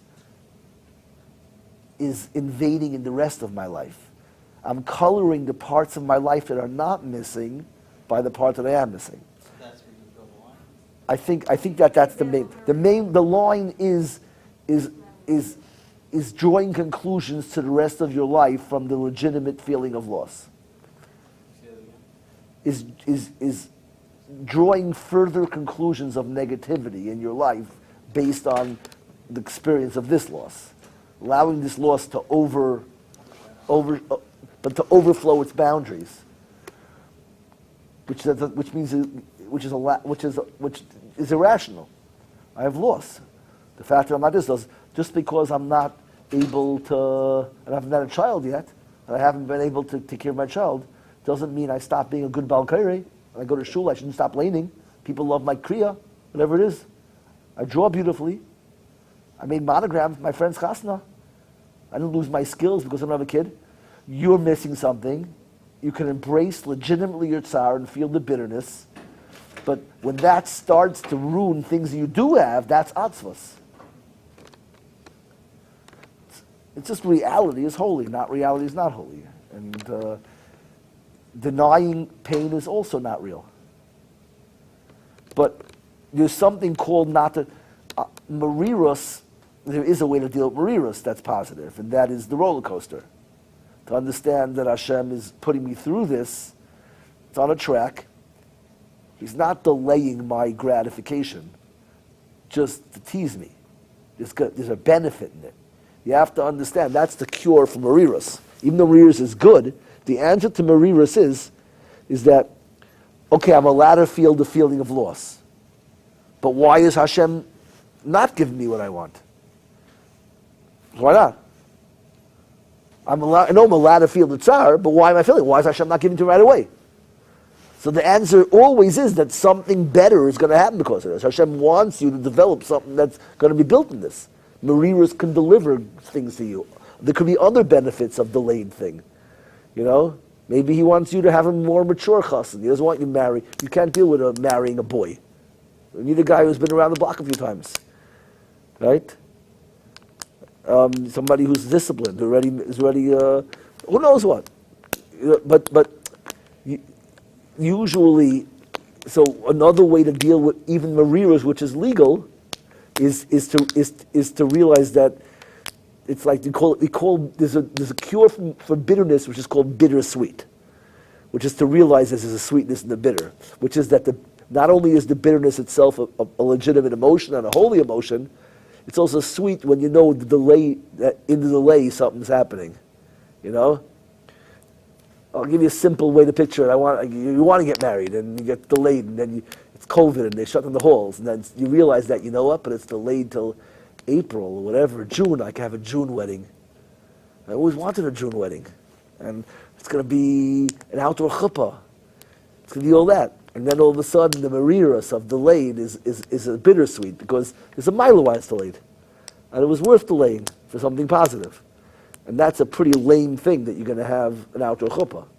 Usually when Hashem delays something, it's far more beautiful and far more meaningful than an outdoor chuppah. So if an outdoor chuppah itself is exciting and could help you deal with a delay, then certainly what Hashem had in mind is going to be exciting and help you deal with the delay. It's going to be better than outdoor chuppahs. It's, all right? Yeah. It's on What? this topic, but how do you like get rid of like move on from feelings of like those feelings? Okay, so that's the next step in this. It's not the same topic. It's the next step. So how do you deal with pusha? Right? So how do you deal with guilt? How do you deal with... So, first of all, pusha on the past, there's two components of pusha. It's the personal failing and then what damage I did. You hurt someone, you didn't do something with someone, you said lashon hara, there's two problems to that pusha. One is the shame that I feel that I needed to knock someone down to build myself up. I feel guilty that I'm not who I was supposed to be. And the second thing is I feel guilty, I ruined their shidduch, I said bad information. So that's the external pusha of dealing with the collateral damage of my failing. So that doesn't exist. You should never feel busha from the collateral damage because you didn't do it. Hashem controls the world, and there's a million ways he could have stopped you from ruining the shidduch. Right? Someone could have said, this is not true, the message could not have gotten through. There's 100 ways. I can shoot a gun, and Hashem can make the bullet get blocked. The gun can be a blank, it can miss. There's 100 ways. If your action caused harm, it's because Hashem allowed it to. It was part of Hashem's plan, and Hashem just allowed you to be the shliach. You didn't really do anything. What's it not like? Yeah, not the actual experience of yourself. I'm not dealing with that. That's the next step. That's going to be what we have to deal with. I'm just saying, there's two components to busha. Most people can't deal with the personal busha because I hurt someone. I can't even get to facing my own part because there's something much bigger. I'm telling you, don't let the bigger thing ruin you. The bigger thing is smaller. The shame of having damaged someone, the collateral damage of your failing, shouldn't bother you at all. Hashem allowed it to happen. Hashem could have stopped it. It was part of his plan. You were just a shliach. If it wasn't you, it would have been somebody else. This is what Hashem wanted. You can feel safe to deal with your own guilt just between you and yourself and you and God, and not have to worry that it's too big. You did too much bad. Yeah. Could it be that the person's bechira, because like let's say mess up the shidduch, like let's say like one the No. girl will be ready and the boy he's wasting away his life and he's messing it up technically for her because if she would like be on that level then he's Nobody can mess up Hashem's plan. It's impossible to mess up Hashem's plan. No one's stronger than Hashem. But he gave us that soul. What? He gave the soul. He did put that into the world. He said, now you I know. So it means you did something wrong, and Hashem will still get His plan done, but you won't get rewarded for what you did. You won't. And this is His plan. Hashem's going to get you. You can delay things. You can, but that's Hashem's plan. You're not going to miss out on anything in your life because of anything someone else did. It's impossible to. Hashem can make, if Hashem wanted something to happen to you at a certain date, He can make a million things be the cause of why it took till then. So there are consequences to your actions. I understand. The consequences, It's the other way around, and then let's say I'm messing everything up, and then so then I'm rooting for them then. Hashem, And I have to. there are consequences to our actions, but Hashem can block consequences. Hashem has to allow the consequence to happen. I can do 100 things wrong. People do 100 things wrong and survive. People do one little mistake and drown themselves. The word is, it's the same thing as It's like the difference between the puzzle and the cover of the puzzle box. Nobody hangs the cover of the puzzle box on the wall because you didn't make it. The puzzle I made myself. The same picture. Your life is going to be what Hashem wants it to be. It could be He's going to have to make it happen. It could be you could have been the cause of it. But if you're not going to be the cause of it, you're not going to get there. So then Hashem's going to do it Himself, but you won't get any schar, you won't get any reward. It won't be yours. You're going to end up where He wanted you to end up, but you just got there because Hashem made the puzzle for you because He got frustrated waiting for you. No, well, I have the choice to choose if I want to be a Rosh or tzaddik. That means that if the boy is supposed to be tzaddik and I end up being a Rosh, then I'm entering it. It's not marrying a Rosh. Yeah. So you're gonna want to marry the tzaddik, and you're gonna find out afterwards a shad can lie to you, and you can get the Rasha. Or you're gonna marry the Rasha because you wanted a Rasha, and the Rasha's gonna go for a chassan class before the wedding, and he's gonna get so inspired by the rabbi in the chassan class. You're gonna end up marrying a guy after the chassan, and the next day he's gonna want to go to shachris, and you're gonna go, I'm gonna watch videos. I wanted to marry a Rasha. I have to go to shachris. What Hashem wants is gonna happen. Now there are many paths for that to happen. It's going to end up. So you're asking, what do you mean? You could be a really bad person, then you get to a good place. So,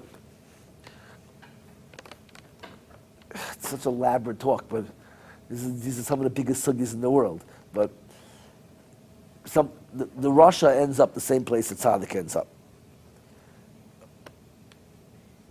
It's just a question of the journey. The Tzaddik does everything right. You know, two people walk into a dark cave, and they want to come out of the light, in the light at the end. It'll give you light. So you see a little glimmer of light. One person goes, I think there's light there. Are you going to walk that way? And the other one's saying, I don't think it's real light. He doesn't want to go invest in that and just have his heart broken. So he doesn't want to face that light. He goes the other way. He goes, I'm going to look for something. He's waiting to find something much more clearly an exit so he can run towards it without a doubt. So one guy runs towards the light. He starts to go a few days' journey to get out of the tunnel. The other guy's actually going, it's darker and darker and darker. It's going darker. But you know what happens? Eventually it gets so dark and so scary. The guy who walked into the darker part of the cave eventually gets so scared he runs out in terror. The guy who left to go to the light 2 days earlier, he just feels like a breeze passing by. And that guy gets out first. The people who choose the dark places, they end up in a world of tsar and loneliness and pain and rejection. And they come to Hashem in the end from brokenness, and it's more dynamic than the guy who never did Navera. It's the secret of why it's called the Eitz HaChaim and the Eitz HaDas. Why isn't it called the Eitz HaChaim and the Eitz HaMaves? Why is it called the Eitz HaDas Tevorah? Just make it neat and symmetrical. The tree of life and the tree of death. Or the tree of numbness, the tree of living and the tree of whatever. Because the answer is that there is no tree of whatever, there is no tree of death. When you choose hiding places, there's no such thing as a hiding place. The bar closes, the club closes, the lights go on, the alcohol wears off, the drug wears off, then you feel lower and sicker than when you started. So you get a bigger dose of drugs, you get more alcohol, but that wears off and you feel sicker. 3 years later, you're so sick and so this, and you've lost everyone in your life and all your jobs, and your pain is so great. You hit the bottom and you come screaming out in terror. You say, Hashem, I'm the Rasha, save me. Either you walk towards the light or you walk towards the dark, but both trees end in the same place. There is no tree of death. It's the tree of life, which is the tree of life, and then there's a tree of knowledge of good and evil. It's where you went in the dark and you experienced the dark, and the dark brought you to the light. The difference between the two paths in life, the path of the tzaddik and the path of the Rasha, is the dark tree has one milah. It's not called the tree of knowledge of life and the tree of knowledge of good and evil. It's a tree of life and the tree of knowledge. The tree of life is just a tree of life. The tree of good and evil is called the knowledge of good and evil, because the person who lived the tsar and the rocky journey, they have knowledge. It's a much deeper understanding of life. Yeah, but not every person ends up running out of sorrow. I mean, like a holy Shana Patriarch, eventually you choose that you, like a person could die as a Russian. Listen, it's an elaborate plan. It's a relay race. See, it's like a philosophy talk now, and it's late for that, but I'll just tell you the words. It's very real, I can make it very real, but it's just not, I shouldn't have even gone here because it takes a long time to do it properly.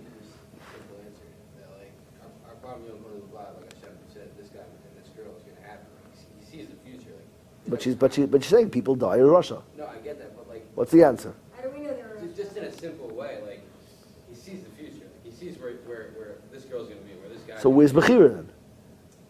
There's Bechir along the way, but like, I'm saying that's the ultimate question. Like, No, so I'm saying fear. how can Hashem know everything? But So I'm trying to explain a little bit, trying to give it clarity. The clarity is that you have a range of who Hashem knows who you can become. You can decide if you make the puzzle or He makes the puzzle for you. It's going to get done. Doesn't mean that you're going to be a tzaddik or a rasha. It means that you're going to be the best that you could have been. There are people who can be the best they could become, and it'll never be more than X.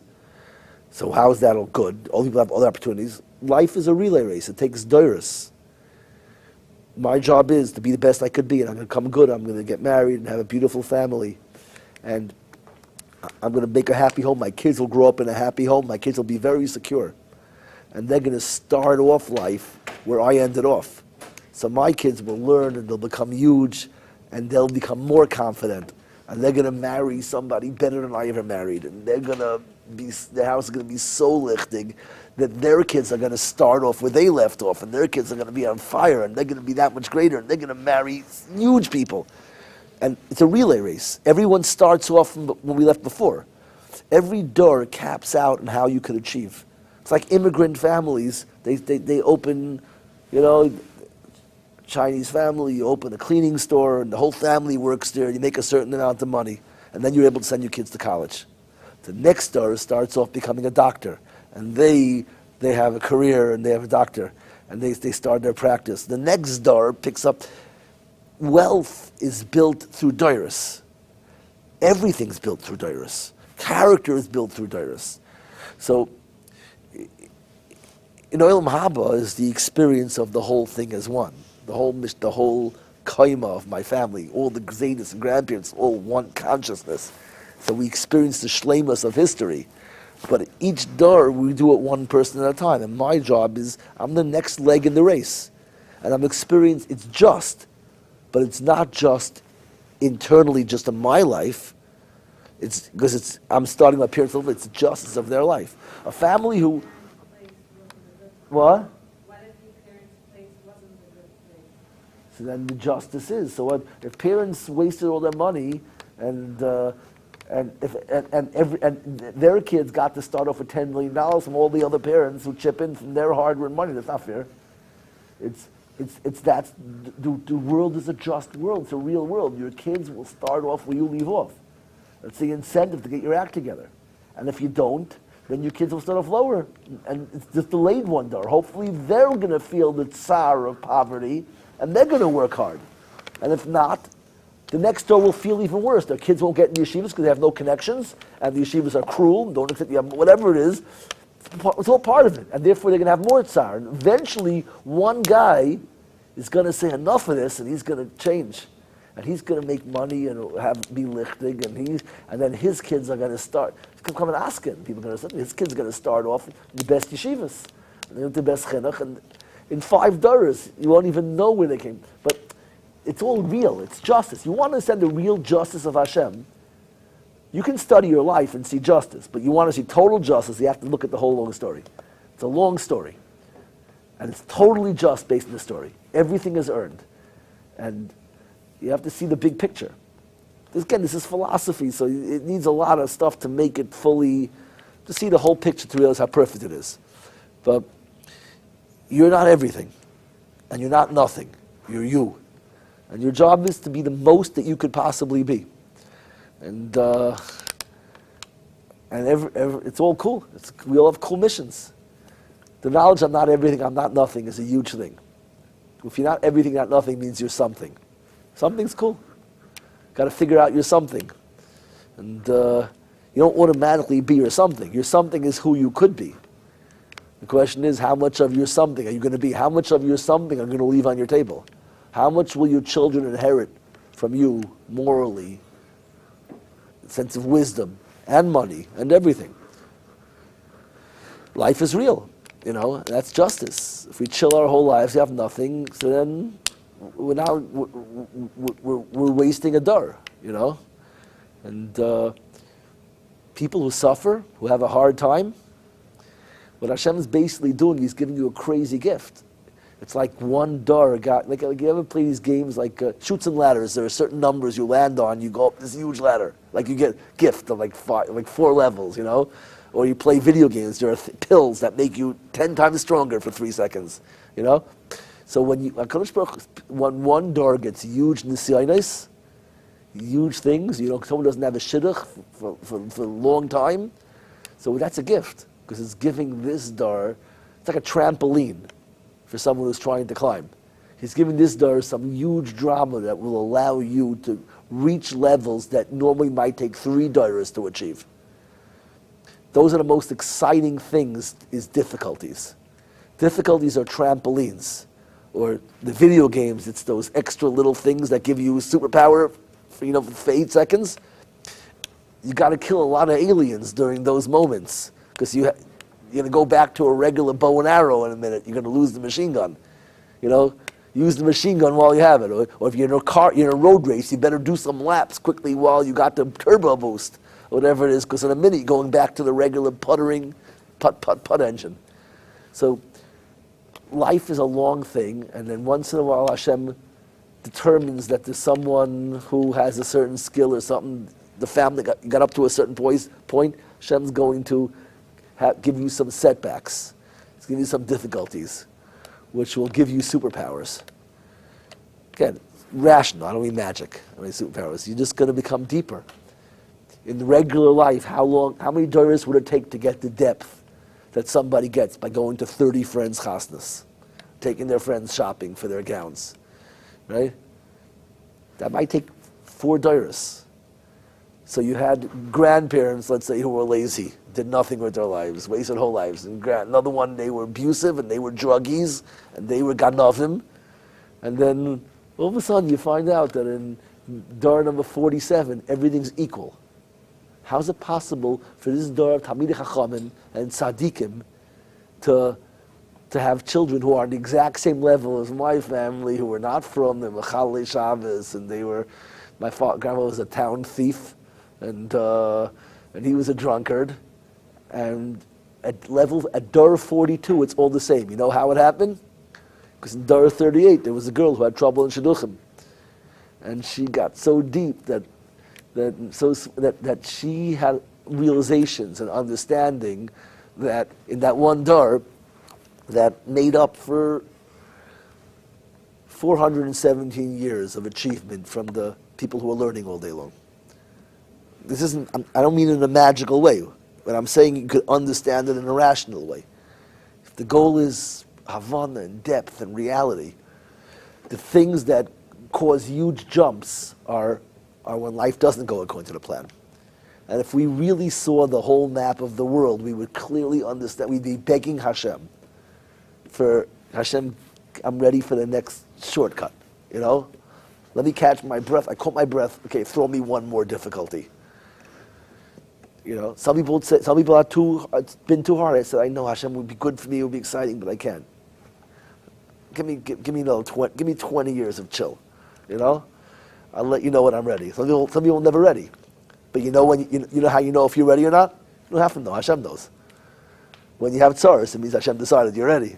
He doesn't wait an extra minute. If He can give you a jump, He's going to give you a jump. If He's not giving you a jump, and you should be worried if your life is too easy and too smooth. For some reason, He doesn't believe that you're going to deal well with a trampoline. Some people, trampolines will make them break their neck. Hashem only gives you a trampoline if He thinks that you're nimble and you have some moves. You know? All right? All right, have a good night, everybody.